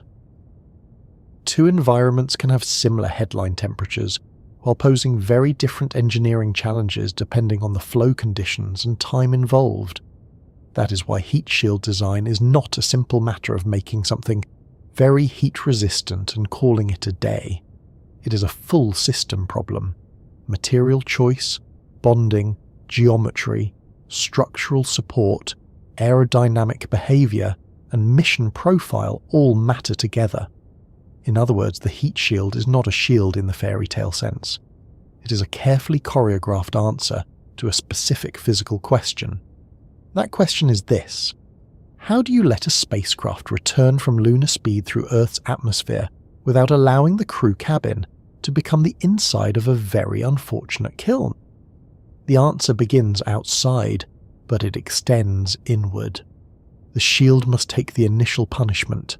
The underlying structure must remain intact. The crew module must remain thermally controlled.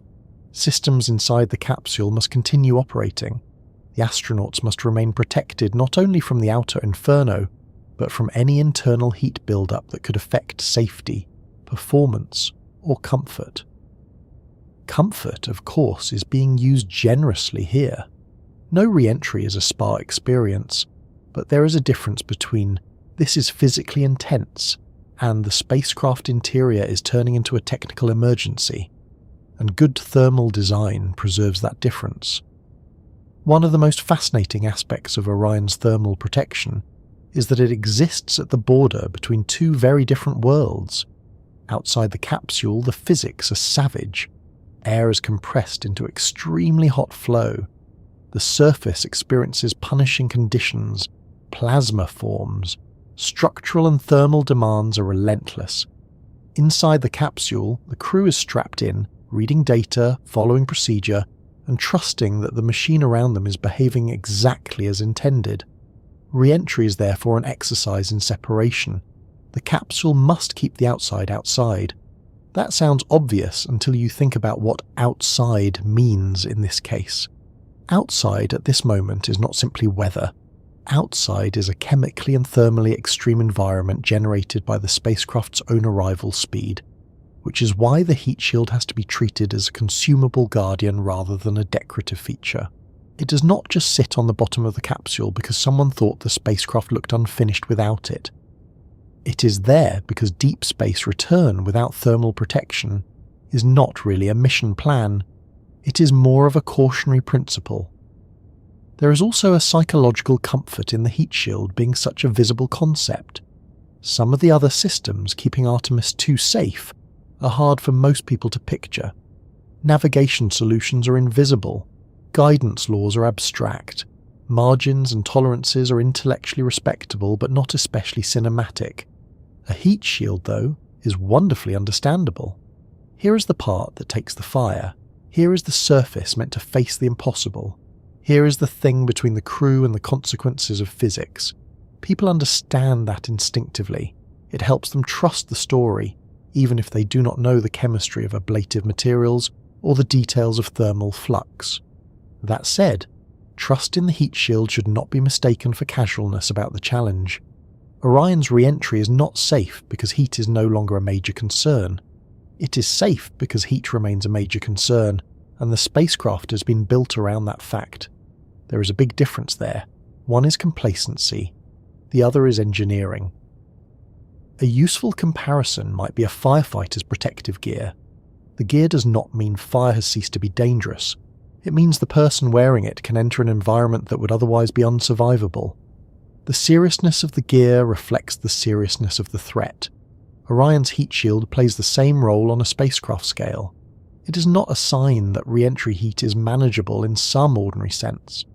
It is a sign that the mission has devoted enormous effort to making it manageable under one very specific and highly disciplined set of conditions. That last part matters because the heat shield only works as intended when paired with the correct trajectory and attitude. A superb shield on the wrong path is still a problem.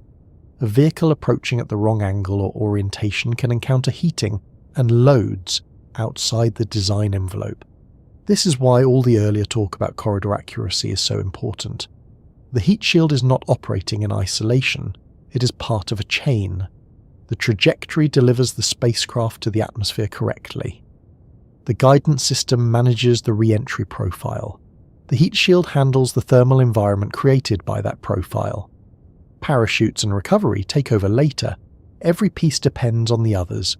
It is one more example of how spaceflight protects people through systems rather than miracles. And yet, there is still something almost dramatic about the image itself.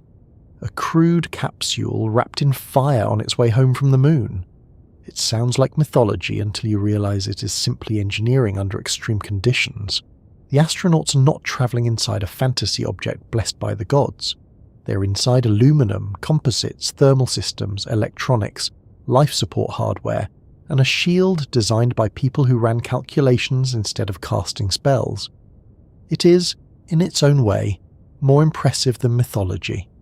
Human beings built a machine that can leave Earth, go around the moon, and return through a self-made envelope of heat while keeping the inside habitable. That is not magic. It is harder. Another thing worth appreciating is how quietly the crew must trust all of this. During re-entry, astronauts are not outside inspecting the heat shield with a flashlight and a reassuring nod. They are inside the capsule, feeling the loads, seeing the data they can see, and relying on the fact that the hardware beneath them is doing what it was built to do. There is a special kind of courage in sitting atop systems you cannot directly verify in the moment, but have trained to trust because every serious person involved has done the work. The trust is not naive, it is professional. Still, it is trust, and one can imagine how very personal the heat shield feels at that stage of the mission.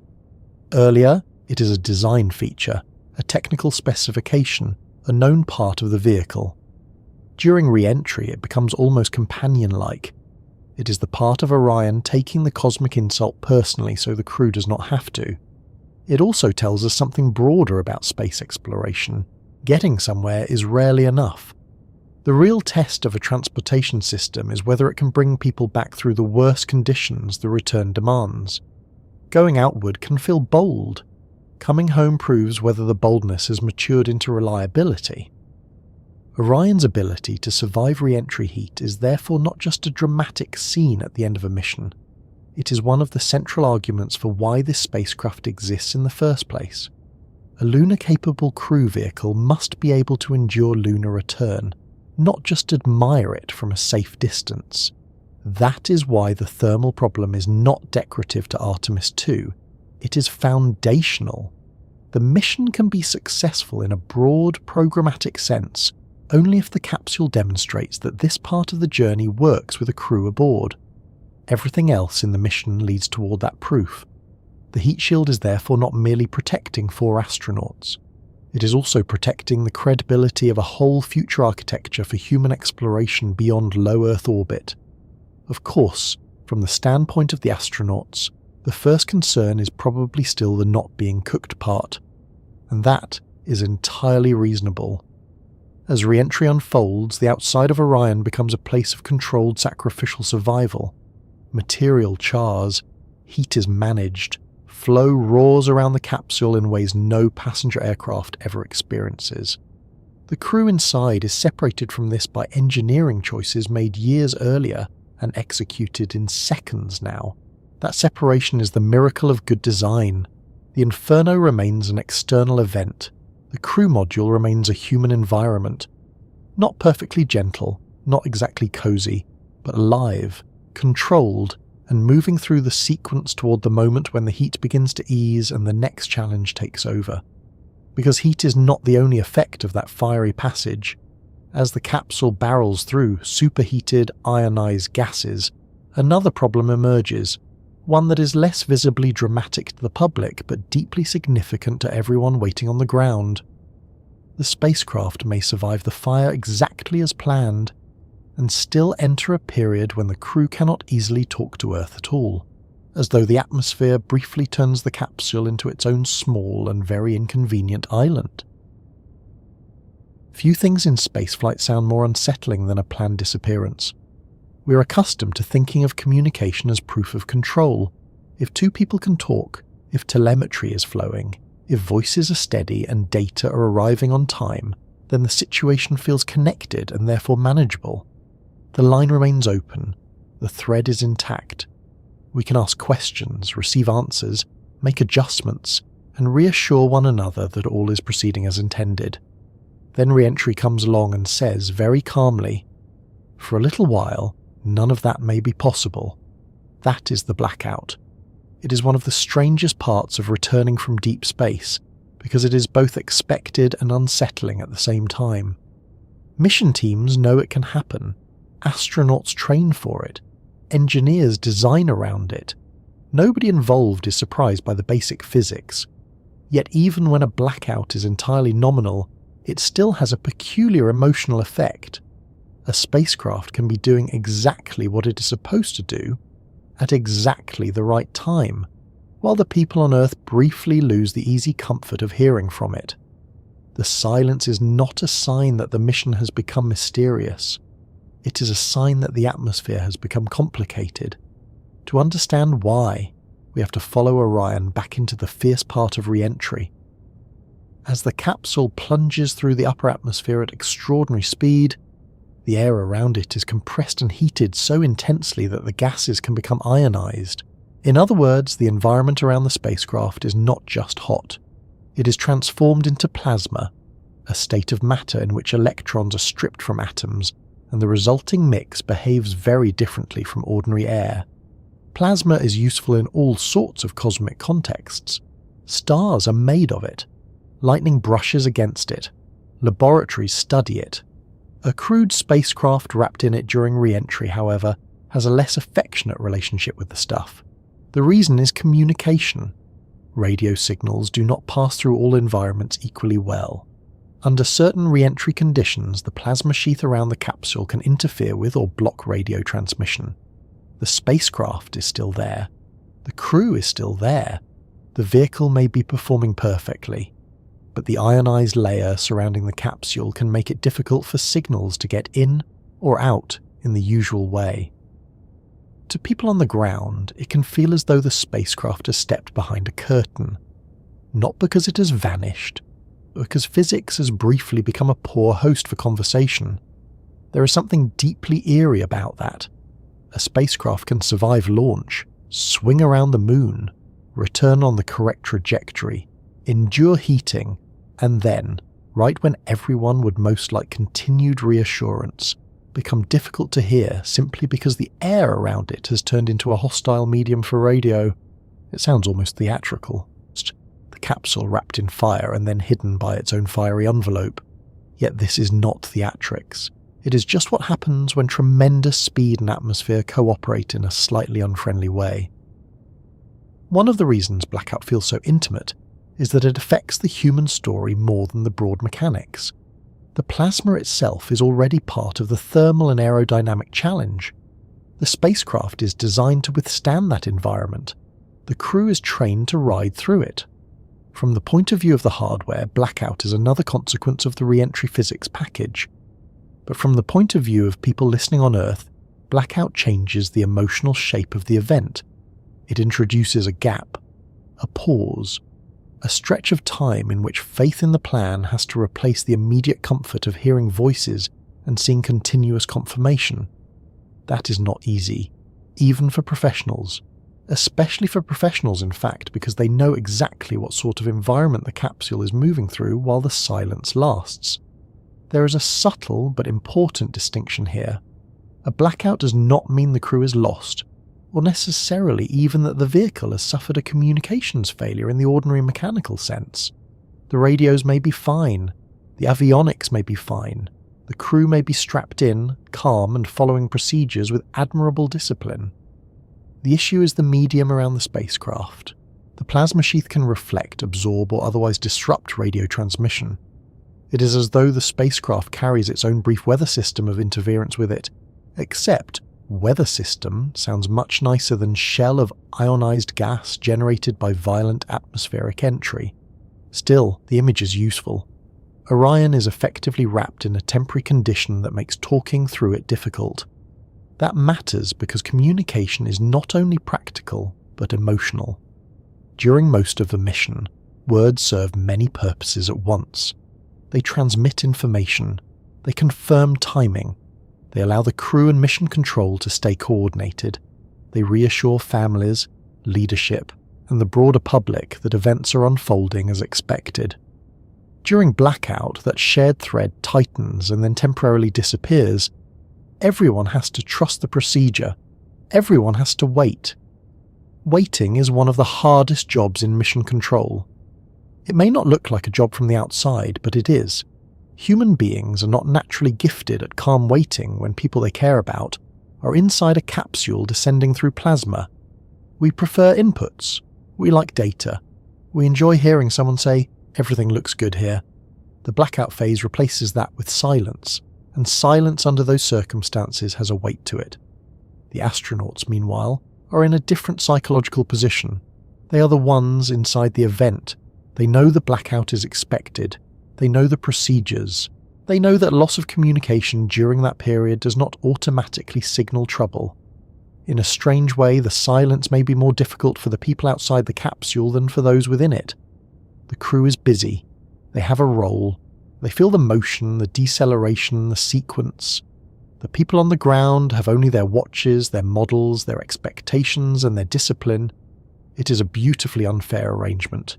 The crew gets plasma and G-loads. The ground gets suspense. Of course, astronauts do not exactly have the easier assignment. The blackout may be expected, but it occurs during one of the physically hardest parts of the mission. The capsule is still descending at extreme speed, still wrapped in a plasma environment, still counting on its guidance and thermal protection systems to perform precisely. The crew knows all of that. They simply do not have the luxury of dramatizing it. Professionalism takes up too much room. There is a historical echo here as well. Communication blackouts during atmospheric return have been part of human spaceflight for a long time. They are not unique to Orion. Any vehicle returning fast enough through an atmosphere can encounter some version of this problem, depending on design and mission profile. Yet every generation experiences it afresh, because the emotional logic never really changes. We know why the blackout happens. We know roughly how long it should last. We know that silence can be normal, but the moment still arrives, and with it comes a very specific human feeling, the desire for the next word. That next word can carry an absurd amount of relief. One can imagine the first restored voice after blackout feeling almost magical, even though it is produced by thoroughly non-magical hardware and good system performance. To hear the crew again is to have the thread of the mission return to human language. It means the capsule has come through one of the most extreme phases and is back within easier reach of Earth's ears. Until then, however, the silence has to be endured. There is something quite instructive in that. Modern life trains us to expect continuous connection. We text, call, refresh, stream, track, and monitor almost everything. A package on its way to the house can be watched down to the neighbourhood turn. A taxi appears as a moving dot. A wristwatch can tell us whether we slept badly and then, with some cruelty, encourage us to feel worse about it. We live inside signals. The blackout reminds us that there are still environments where physics gets the final say over our habit of constant contact. It is oddly healthy to remember that, though perhaps not while one spacecraft is the one disappearing behind plasma. The phrase "behind plasma" is itself worth a moment. The crew does not vanish into emptiness. They vanish behind an effect produced by their own rapid return. That makes blackout feel almost like a byproduct of success. Orion is not losing contact because it wandered into some accidental cloud of misfortune. It is losing contact because it is doing the hard thing correctly enough to generate the exact extreme conditions everyone expected. The plasma is evidence of the seriousness of the descent. It is the shadow cast by speed-meeting atmosphere. That does not make it pleasant, but it does make it meaningful. Another fascinating aspect of blackout is how it compresses trust into time. Before blackout, there is preparation. During blackout, there is reliance. After blackout, there is confirmation. Those three phases sound simple enough, but each rests on a massive amount of hidden work. Preparation means years of design, simulation, testing, flight rules, crew training, and procedural discipline. Reliance means accepting that there is a phase in which real-time conversation may not help anyway, because the event is already underway, and the spacecraft must carry the crew through it largely on its own planned terms. Confirmation means the whole architecture is held together well enough to restore contact on the far side of silence. That is a serious chain of confidence. It's also a profoundly modern kind of courage. Not the courage of spontaneous heroics, but the courage of trusting systems built carefully by many minds over many years. Astronauts often look brave because they are brave, but the specific bravery here is quieter than cinema usually prefers. It is the bravery of entering a known phase of temporary isolation because you understand the physics, trust the vehicle, and accept that the mission has to pass through this moment to get home. There is something almost monastic about that. No speech, no reassurance from outside, just procedure, training, and the machine around you doing its work. And outside, on Earth, there is another kind of discipline unfolding. Flight controllers know when blackout is expected. Recovery teams know the timeline. Families and viewers may know the broad shape of the event. Yet time has a funny way of changing character when communication stops. Seconds thicken. Expected silence feels longer than ordinary silence. The clock becomes strangely loud, even if no clock is making sound. It is a good example of how objective time and human time are not always on speaking terms. In mission operations, people are trained not to let that feeling contaminate judgment. They rely on expected profiles. They compare timing to nominal.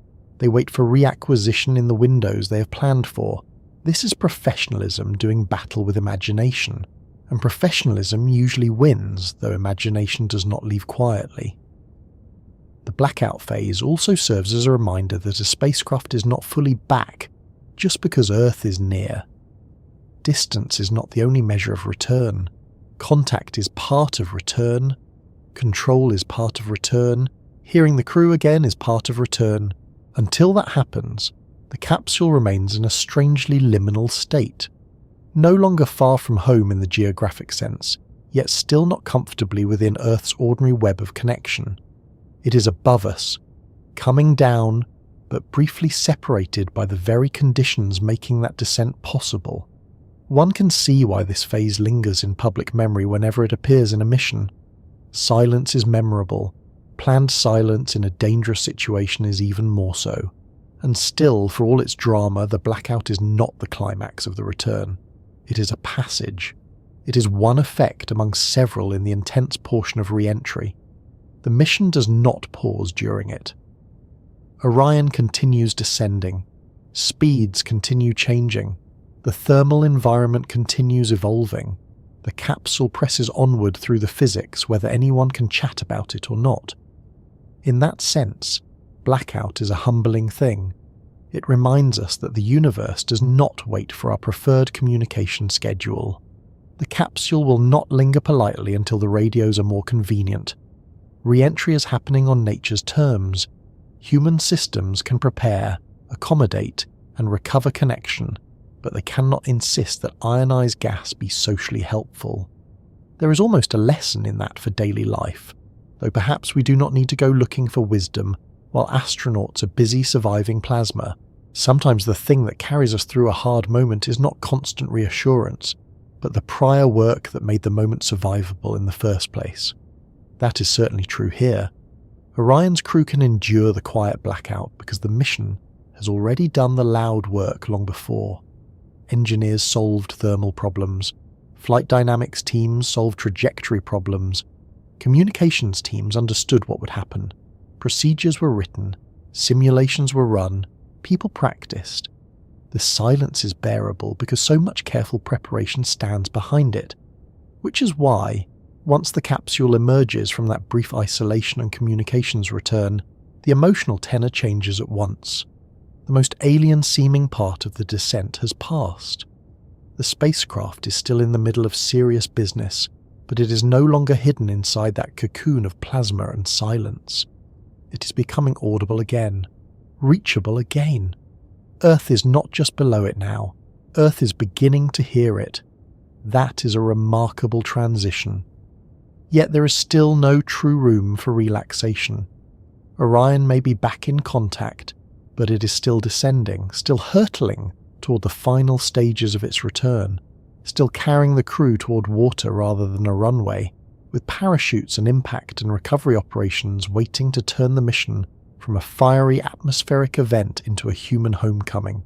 After plasma and blackout have had their say, the capsule still has to do something both ordinary and extraordinary at once. It has to fall the rest of the way toward the Pacific. Water has a wonderfully misleading reputation. From a distance it looks soft, gentle even.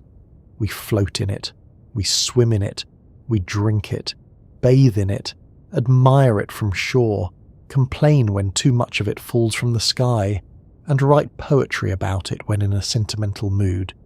It is easy to associate water with ease and relief. So when people hear that Orion will finish its journey with a splashdown in the Pacific, there is a natural temptation to imagine the hard part is already over. The fiery descent is done, the plasma is gone, the communications are back, the capsule opens its parachutes, settles downward, and touches water, which sounds much more forgiving than touching almost anything else at speed. That instinct is understandable. It is also a little too optimistic. Splashdown is not the end of danger. It is part of the danger. That does not mean ocean landings are a poor choice. Quite the opposite. For a capsule returning from lunar distance, a water landing offers important advantages. The ocean gives you a large recovery area. It avoids the need for a runway. It can absorb impact in ways that make sense for a blunt-body spacecraft descending under parachutes. Human spaceflight has a long and respectable history of water landings, and the mission is designed around that reality. But designed around should never be confused with effortless. The splashdown phase is still a controlled impact, still a sequence with real hazards, and still a moment in which the crew remains dependent on systems, conditions, and recovery teams all doing their jobs correctly. The capsule is not arriving at a luxury marina. It is falling toward the sea inside a vehicle that has just come back from the moon. That sentence alone ought to preserve a healthy level of respect. To understand why splashdown remains part of the danger, it helps to remember what Orion has already been through by the time the Pacific comes into view as something more than an abstract coordinate. The spacecraft has ridden a high-speed re-entry, endured intense heating, passed through plasma blackout, decelerated dramatically, and transitioned into the lower energy regime where parachutes can take over. The astronauts inside have been through all of that too. They are not arriving at the ocean fresh from a light nap and a pleasant walk. They are arriving after one of the most physically and operationally demanding portions of the mission. That matters because a successful water landing is not just about the ocean. It is about the state of the spacecraft and the state of the people inside it at the moment they meet the ocean. And even with parachutes, meet the ocean is still a very polite phrase for what is, in practical terms, a controlled collision. The parachute system is central to making that collision survivable. Orion must transition from hypersonic return vehicle to descending capsule in stages. Drogue parachutes help stabilize and slow the spacecraft first, followed by larger main parachutes that reduce the descent rate further before splashdown. This process sounds straightforward when described in one sentence, which is exactly why it deserves more respect. Any sequence that asks multiple large parachutes to deploy correctly after an extreme re-entry environment is not trivial. It is a choreography of timing, aerodynamic loads, and structural trust.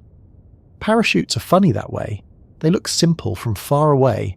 A bit of cloth, some lines, gravity doing the obvious thing. But in aerospace, parachutes are serious business.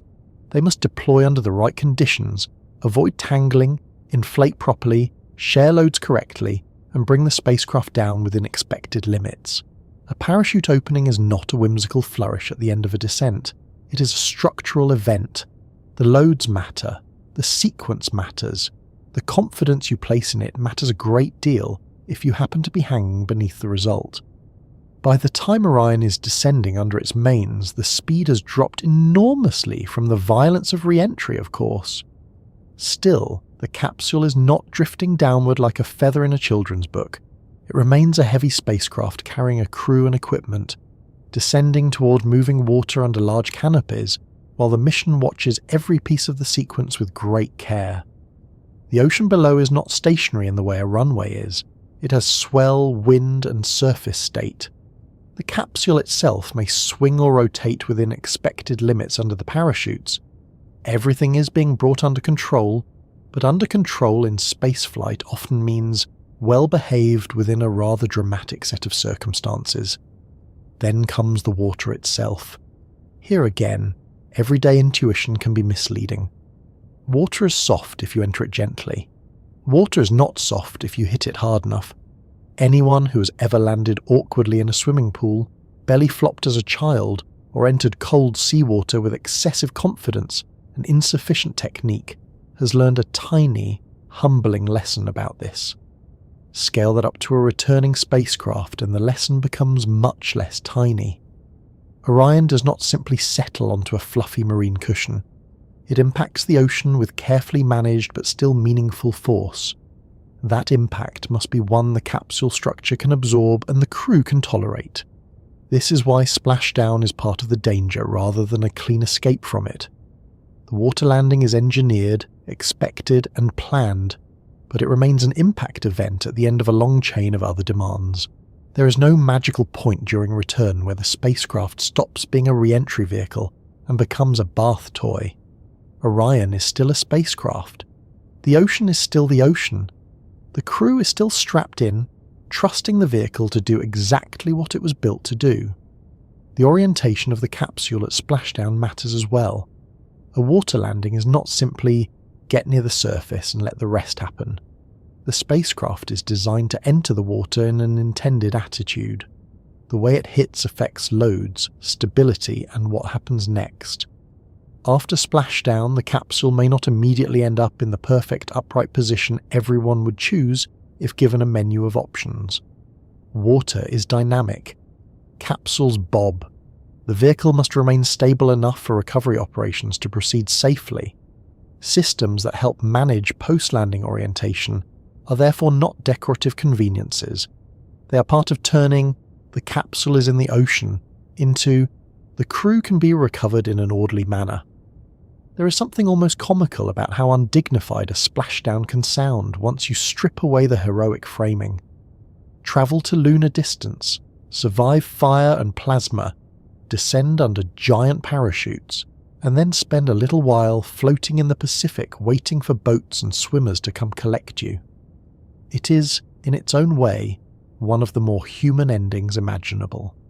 Grand achievement followed by practical retrieval, yet the waiting matters. Because splashdown is not the same as safety in the full operational sense. A spacecraft in the ocean remains a spacecraft in the ocean. That means crews on the surface have work to do. Recovery teams must locate, secure, and approach the capsule. Sea conditions matter. Timing matters. Communication matters. The hatch is not just flung open in dramatic fashion while everyone smiles into the horizon. Procedures govern when and how the crew is extracted. Safety checks matter. The vehicle must be stable. The surrounding area must be controlled. The people approaching the capsule are not simply offering a welcome home. They're completing a critical final phase of the mission. If you want a good measure of how seriously this is taken, consider how many people, ships, procedures and rehearsals exist just to make those post-splashdown minutes boring.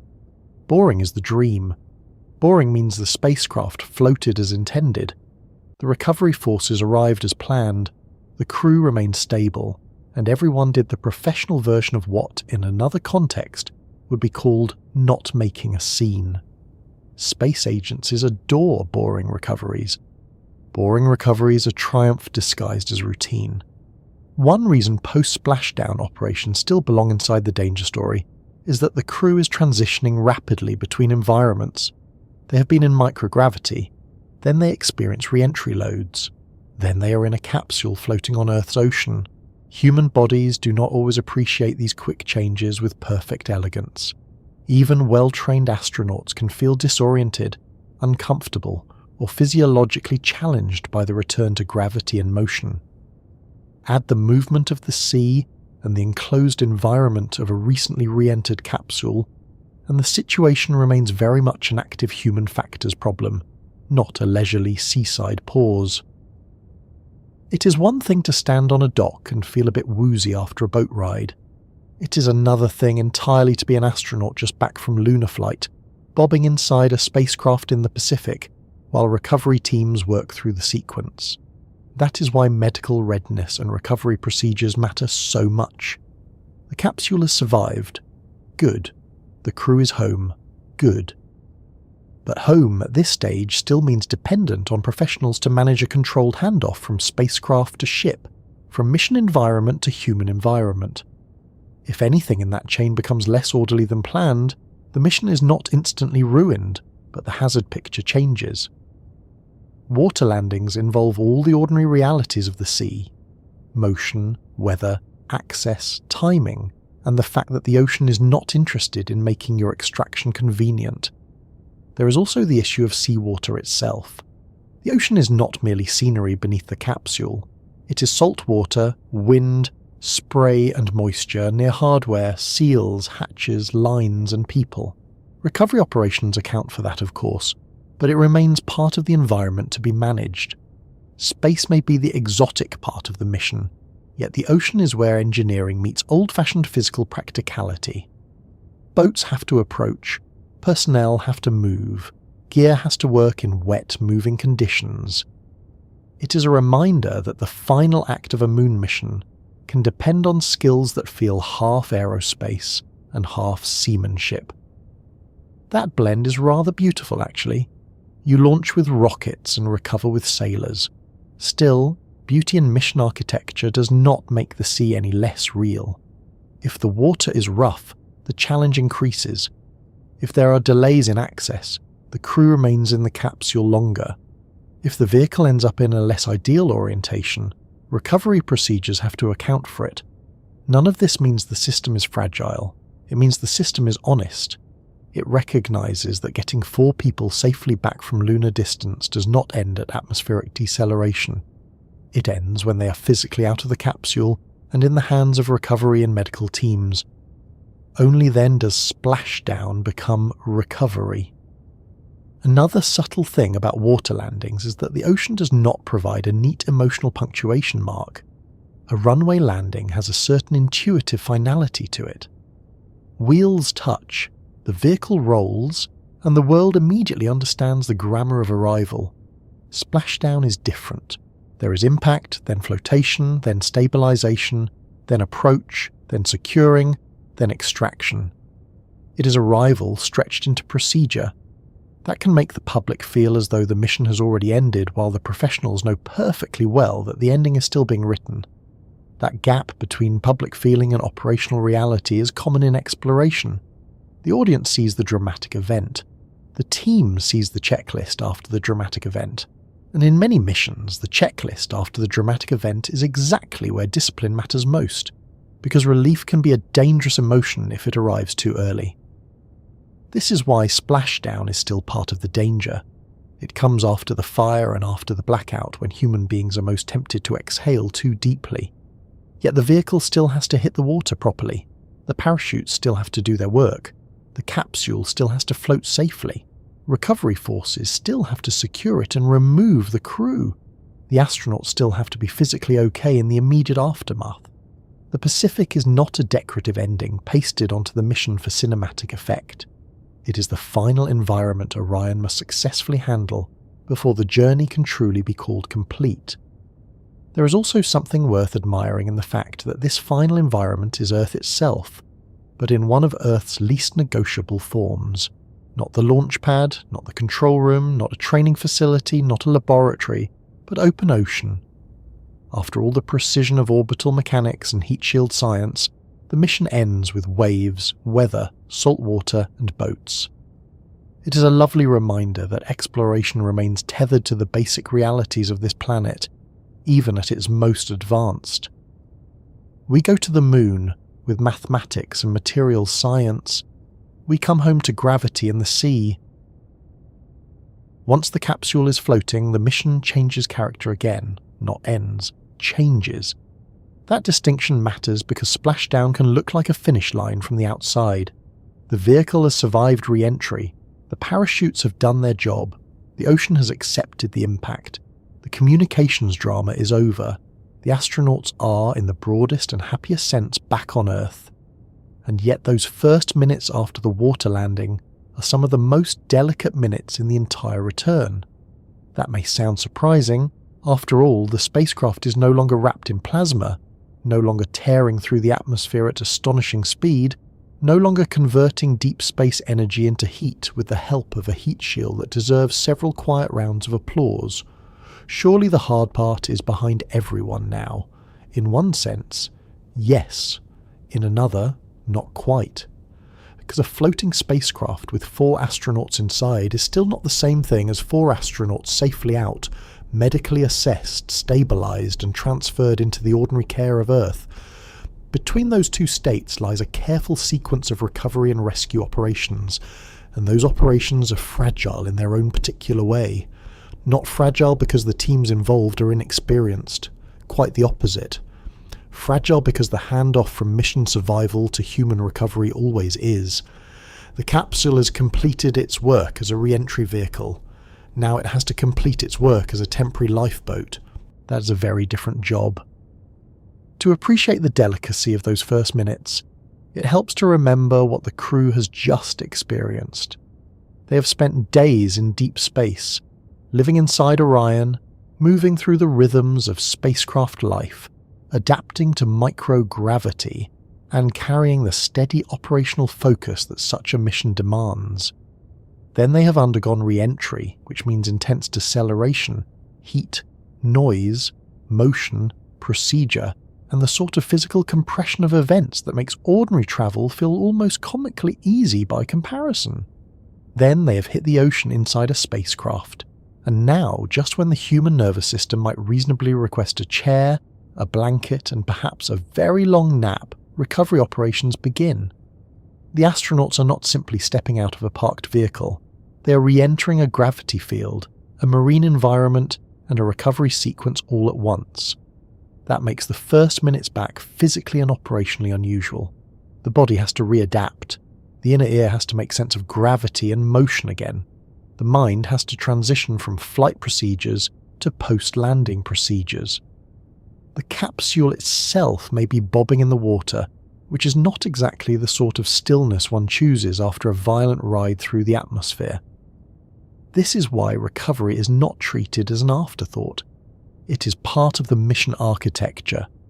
Recovery forces approach the capsule with a very specific mindset. Their job is not simply to be first on scene with a smile and a welcome home speech. Their job is to secure the vehicle, assess conditions, maintain safety around the spacecraft, and prepare for crew extraction in a controlled order. A floating capsule is a stable success only if it remains a stable success while people and equipment move around it. That sounds almost obvious until you imagine the scene more concretely. There is a spacecraft in the ocean. There are people inside who have just returned from lunar distance. There are boats, swimmers or divers, lines, equipment, sea state, procedures, communications, medical readiness, and a very strong shared desire not to let the final phase become the interesting phase for the wrong reasons. In that sense, the first minutes after splashdown are a little like the period immediately after an aircraft lands in difficult weather. Wheels down is wonderful news, but it does not absolve anyone from taxiing, shutdown, evacuation readiness, or passenger care. Arrival is not a point, it is a process. Spacecraft recovery makes that especially clear. Another reason these minutes are fragile is that the crew is at once safest and most vulnerable in a strange combination. Safest, because the truly extreme environments of deep space return are behind them. Vulnerable, because human bodies emerging from spacecraft are not instantly ordinary again. The astronauts have been through acceleration, weightlessness, confinement, and abrupt transition. Even on shorter missions, readapting to gravity is not a switch that flips all at once. Balance, blood pressure, orientation, and simple physical sensation can all feel different. The body does not always greet gravity with enthusiasm. That is before we add in the movement of the sea. If you've ever gotten off a boat and still felt the water in your legs for a little while, you already know the body can be surprisingly stubborn about motion. Now imagine combining that with days in microgravity, a high-speed re-entry, and a landing inside a capsule floating on the Pacific. Bit unsteady starts to sound like an optimistic understatement. This is why the immediate post-landing period is often more medical than cinematic. The heroic image of astronauts emerging fresh and waving happily from the hatch is a fine image for posters. Reality tends to be more careful. Crews may need assistance. They may be evaluated before anyone expects them to stride about making cheerful statements. The first obligation is not drama. The first obligation is making sure the human beings who just returned are truly okay. And okay in this context means more than conscious and smiling. It means physiologically stable. It means not overheated, not compromised by any post-landing issue, not disoriented in a way that complicates extraction, not suffering from any unexpected condition that needs immediate attention. This is one of the reasons rescue and recovery teams train so thoroughly. They are not just handling hardware, they are meeting people at a threshold moment between one world and another. A minute earlier, those people were crew members still inside a mission vehicle. A minute later, they are patients, travellers, explorers, and simply human bodies reacquainting themselves with Earth. The teams on the water have to bridge that transition without haste and without delay, which is a very demanding balance. There is also the spacecraft itself to think about. Orion may be floating, but floating is not the same as finished. The vehicle has to be secured, its condition has to be understood, the surrounding area has to remain safe for recovery personnel. The hatch sequence has to proceed correctly. This is not the moment for improvisation or brave enthusiasm unsupported by procedure.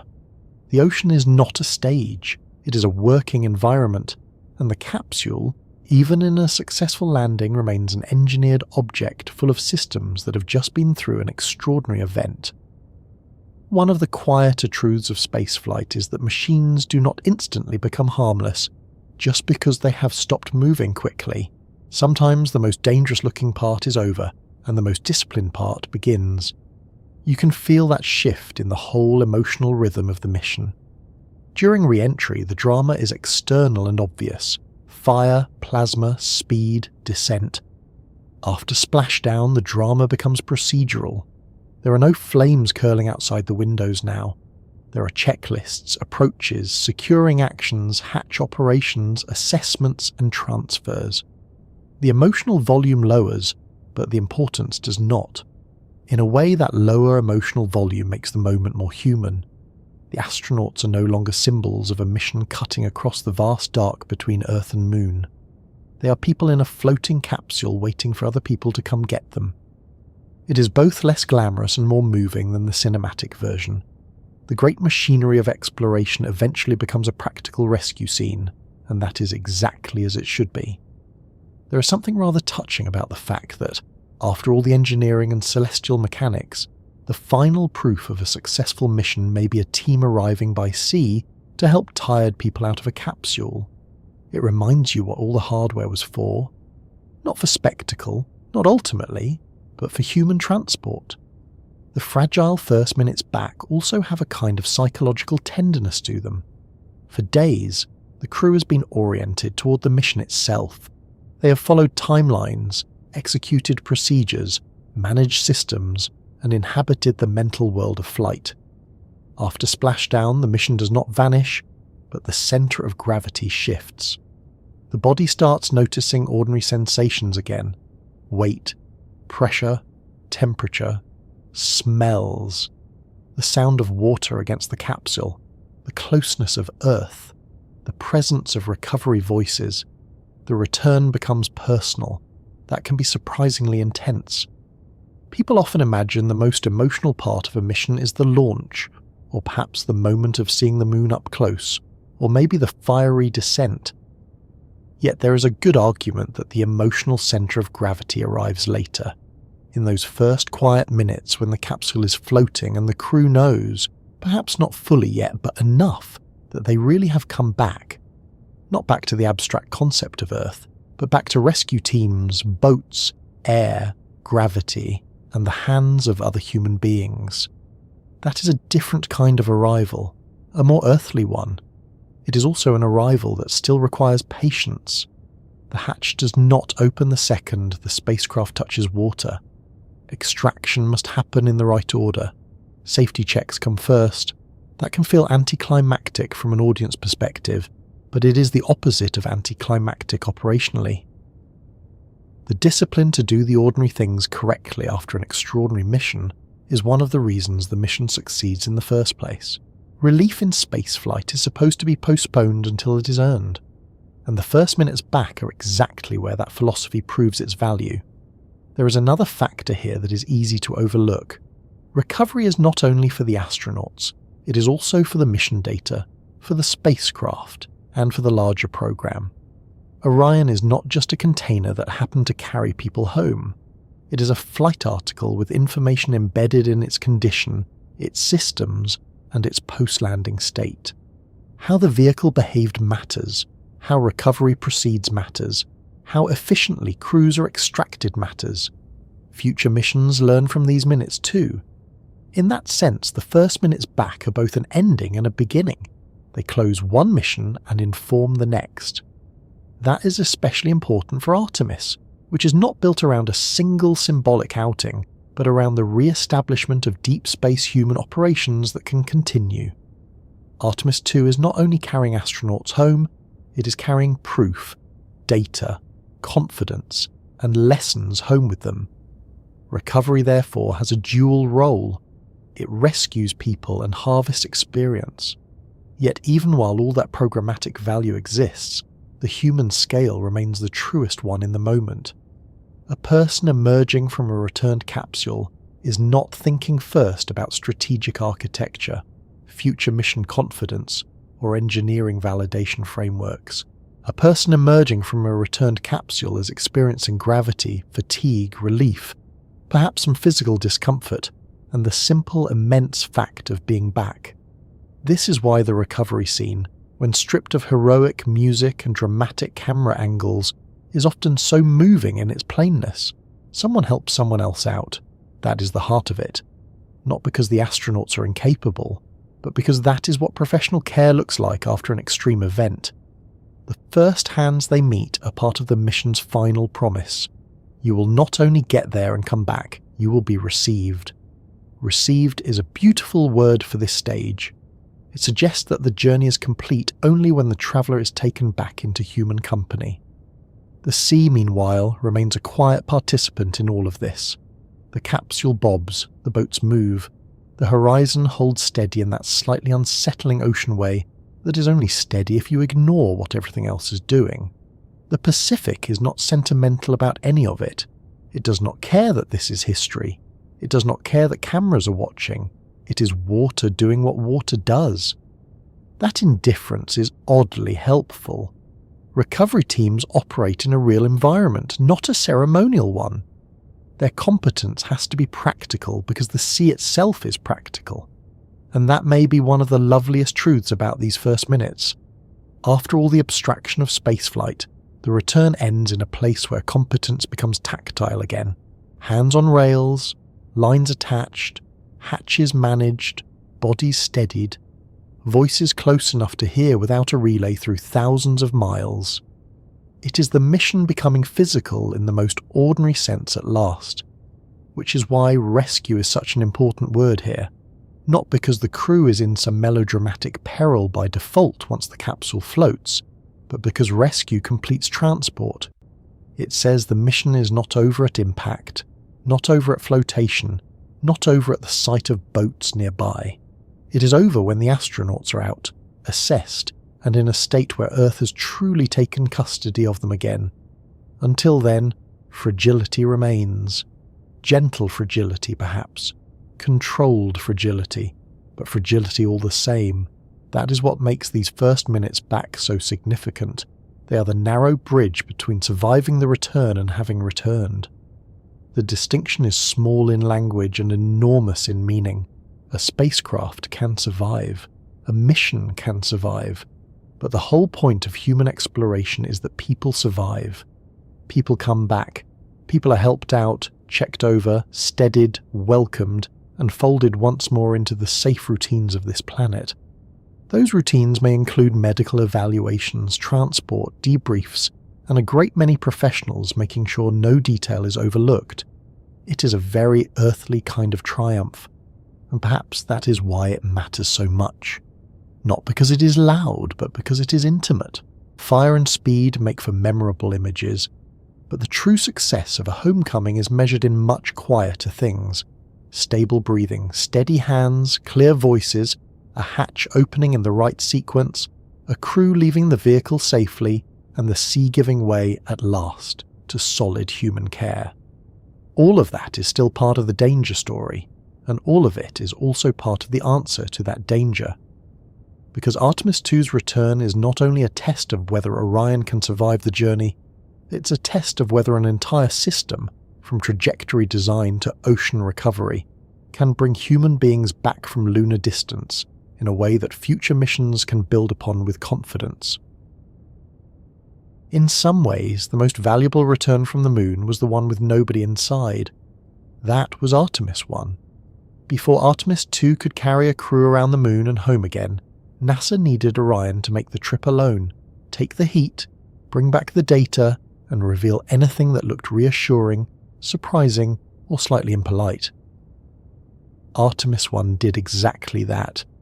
It was the first integrated flight of Orion, the space launch system, and the associated ground systems as a full deep space exploration stack. Over a 25.5-day mission, Orion flew farther than any spacecraft built for humans had gone, travelled 268,563 miles from Earth, went 43,471 miles beyond the far side of the moon, and then came home faster and hotter than ever before for a spacecraft of its type. That last part matters enormously. Space programs are often judged by the dramatic outward leg. Did it launch? Did it reach the moon? Did the spacecraft function in deep space? Those are all essential questions, of course. Yet Artemis I was not only a mission to go out, it was also a mission to come back and let the return tell the truth. And the truth, as it turned out, was encouraging in some ways, deeply useful in others, and a little uncomfortable in exactly the way a good test flight is supposed to be. Because tests are not there to flatter you. They are there to show you what reality thinks of your design. Artemis I gave NASA a tremendous amount to be confident about. Orion made the journey. Its systems operated in deep space. The mission gathered extensive engineering data. The spacecraft returned from lunar distance under the kind of conditions that matter for future human crews. In the broadest sense, the mission worked. It brought down risk. It proved that the architecture was not merely beautiful on paper, but capable in flight. That is no small thing when the subject is sending people around the moon again after decades away. And yet one of the most important gifts Artemis I gave NASA was not simple confirmation. It was a question. The question arrived on the heat shield. After the uncrewed capsule came back, engineers saw that parts of Orion's Avcoat heat shield had experienced unexpected char loss. Not catastrophic failure, not a mission-ending breach, but something different from what predictions had anticipated. That difference mattered because the heat shield is not decorative. It is one of the most critical parts of the return. If the shield behaves differently than expected, you do not shrug politely and move on.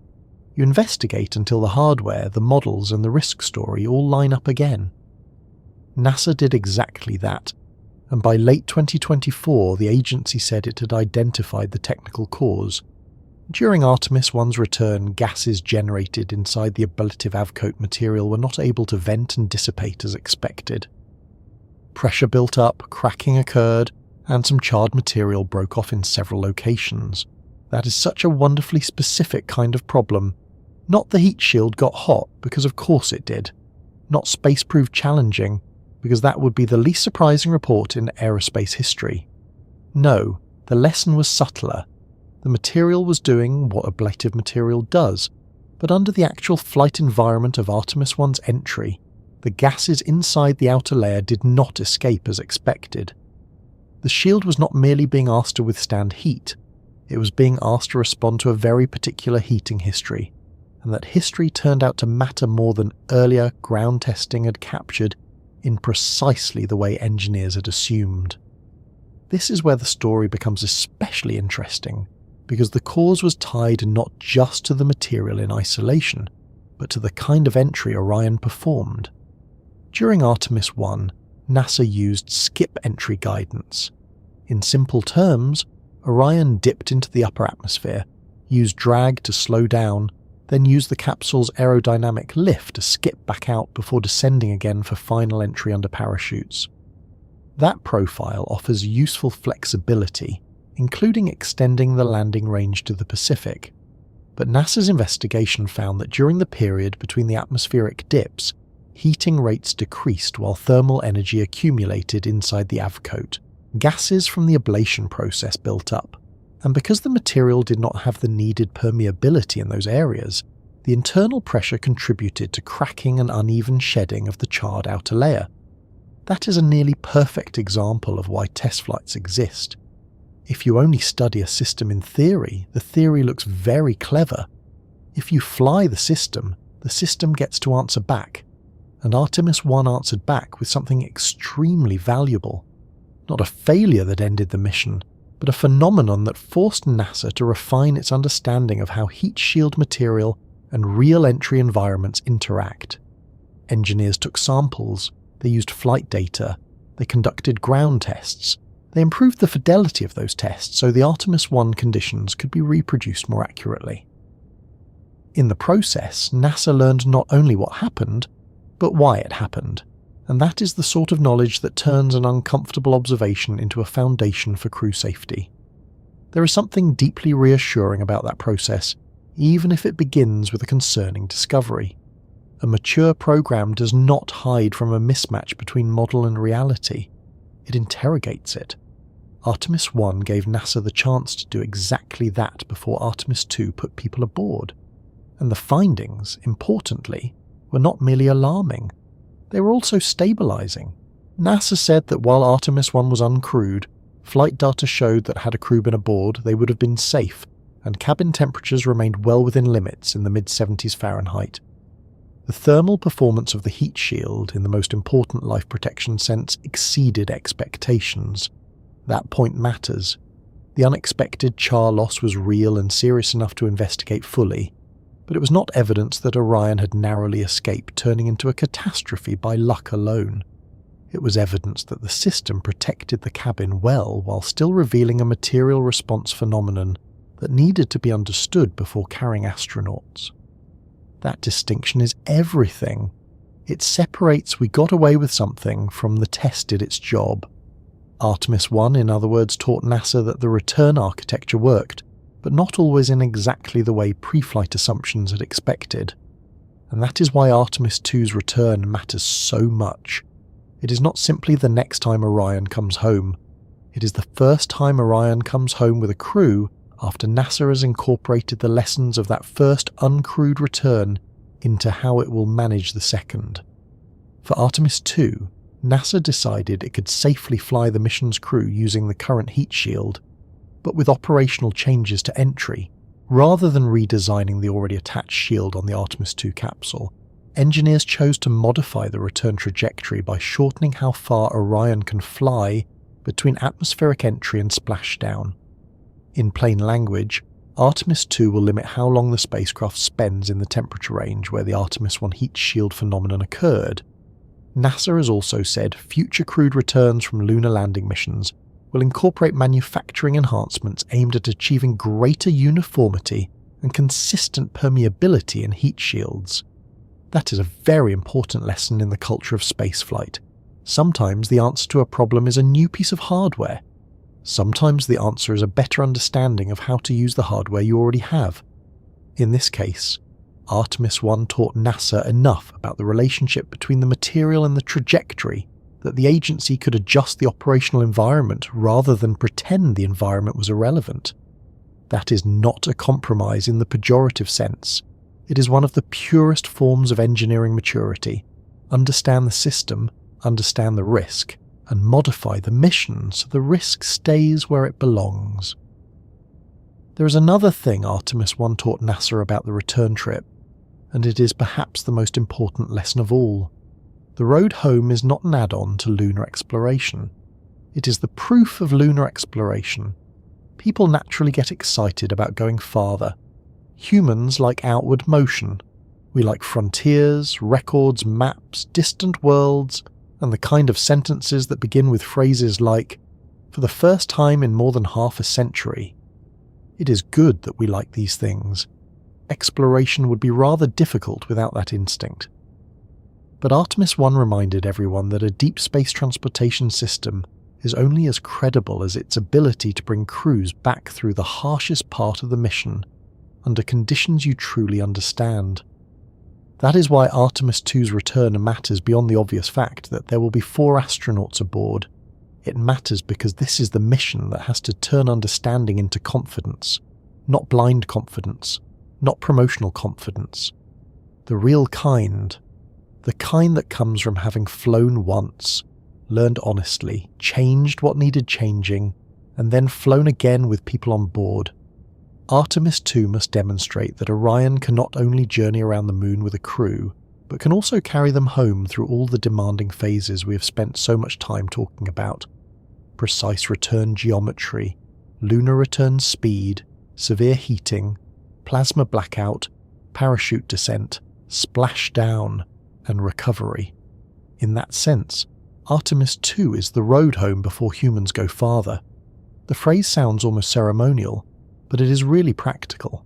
Before people can build longer habits of living and working in cislunar space, before they can return to the lunar surface repeatedly, before missions can stretch more confidently outward, the transportation system has to prove that home is reachable in a way that crews, managers, engineers, and the public can trust, not once by lucky grace, repeatedly by design. That is what Artemis II stands between. Behind it is the test campaign logic of Artemis I. Learn, observe, investigate, fix, refine. Ahead of it is the operational future of human lunar flight. Crews, landings, sustained exploration, and eventually ambitions that point even farther still. And right in the middle is the return. That may be the most beautiful thing about this mission, actually.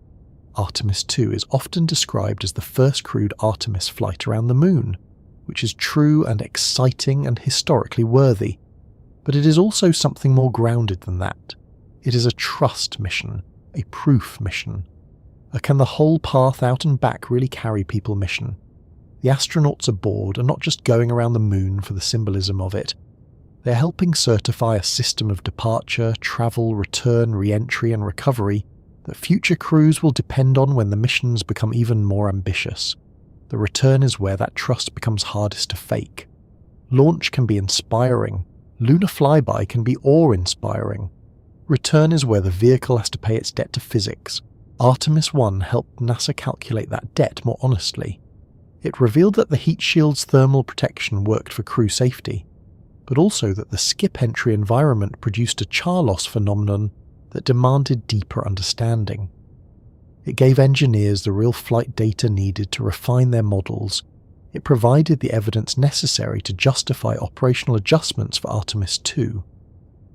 It also demonstrated, in the broadest sense, that Orion could go the distance, come home fast and hot, and still give NASA the information required to make the next mission safer. That is exactly what a great uncrewed test flight should do.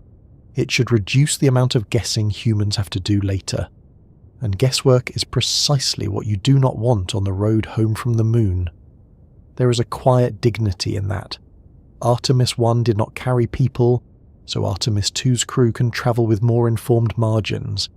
It took the uncertain first encounter with deep space return so that the next return would be less innocent and more knowledgeable. That is how exploration grows up. One mission absorbs uncertainty. The next mission inherits understanding. This is also why Artemis II's return matters psychologically for the whole program. Success on the outward journey tells you the spacecraft can leave.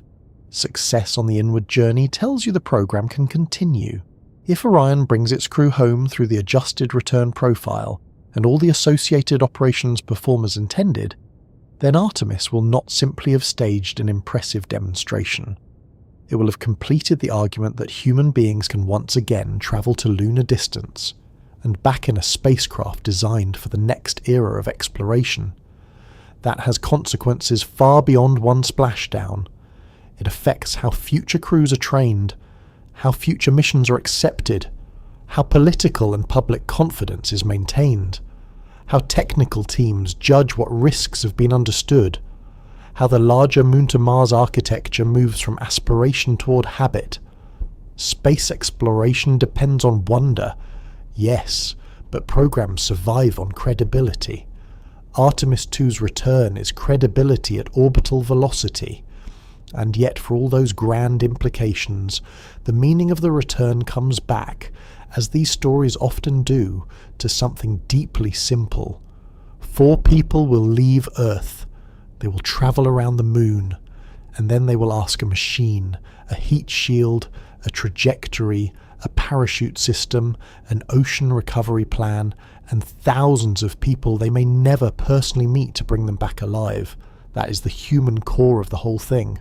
Artemis I taught NASA how not to be sentimental about that promise.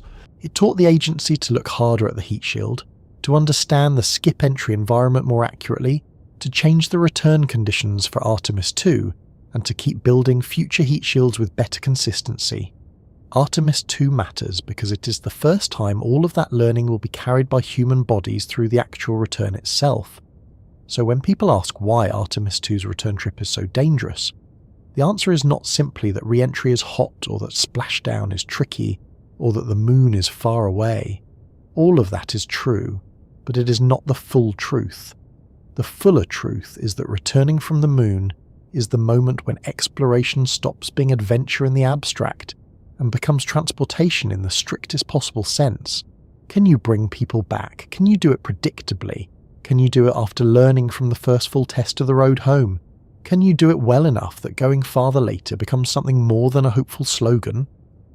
Artemis II is there to answer yes, and there is something comforting in that, even wrapped inside all the danger.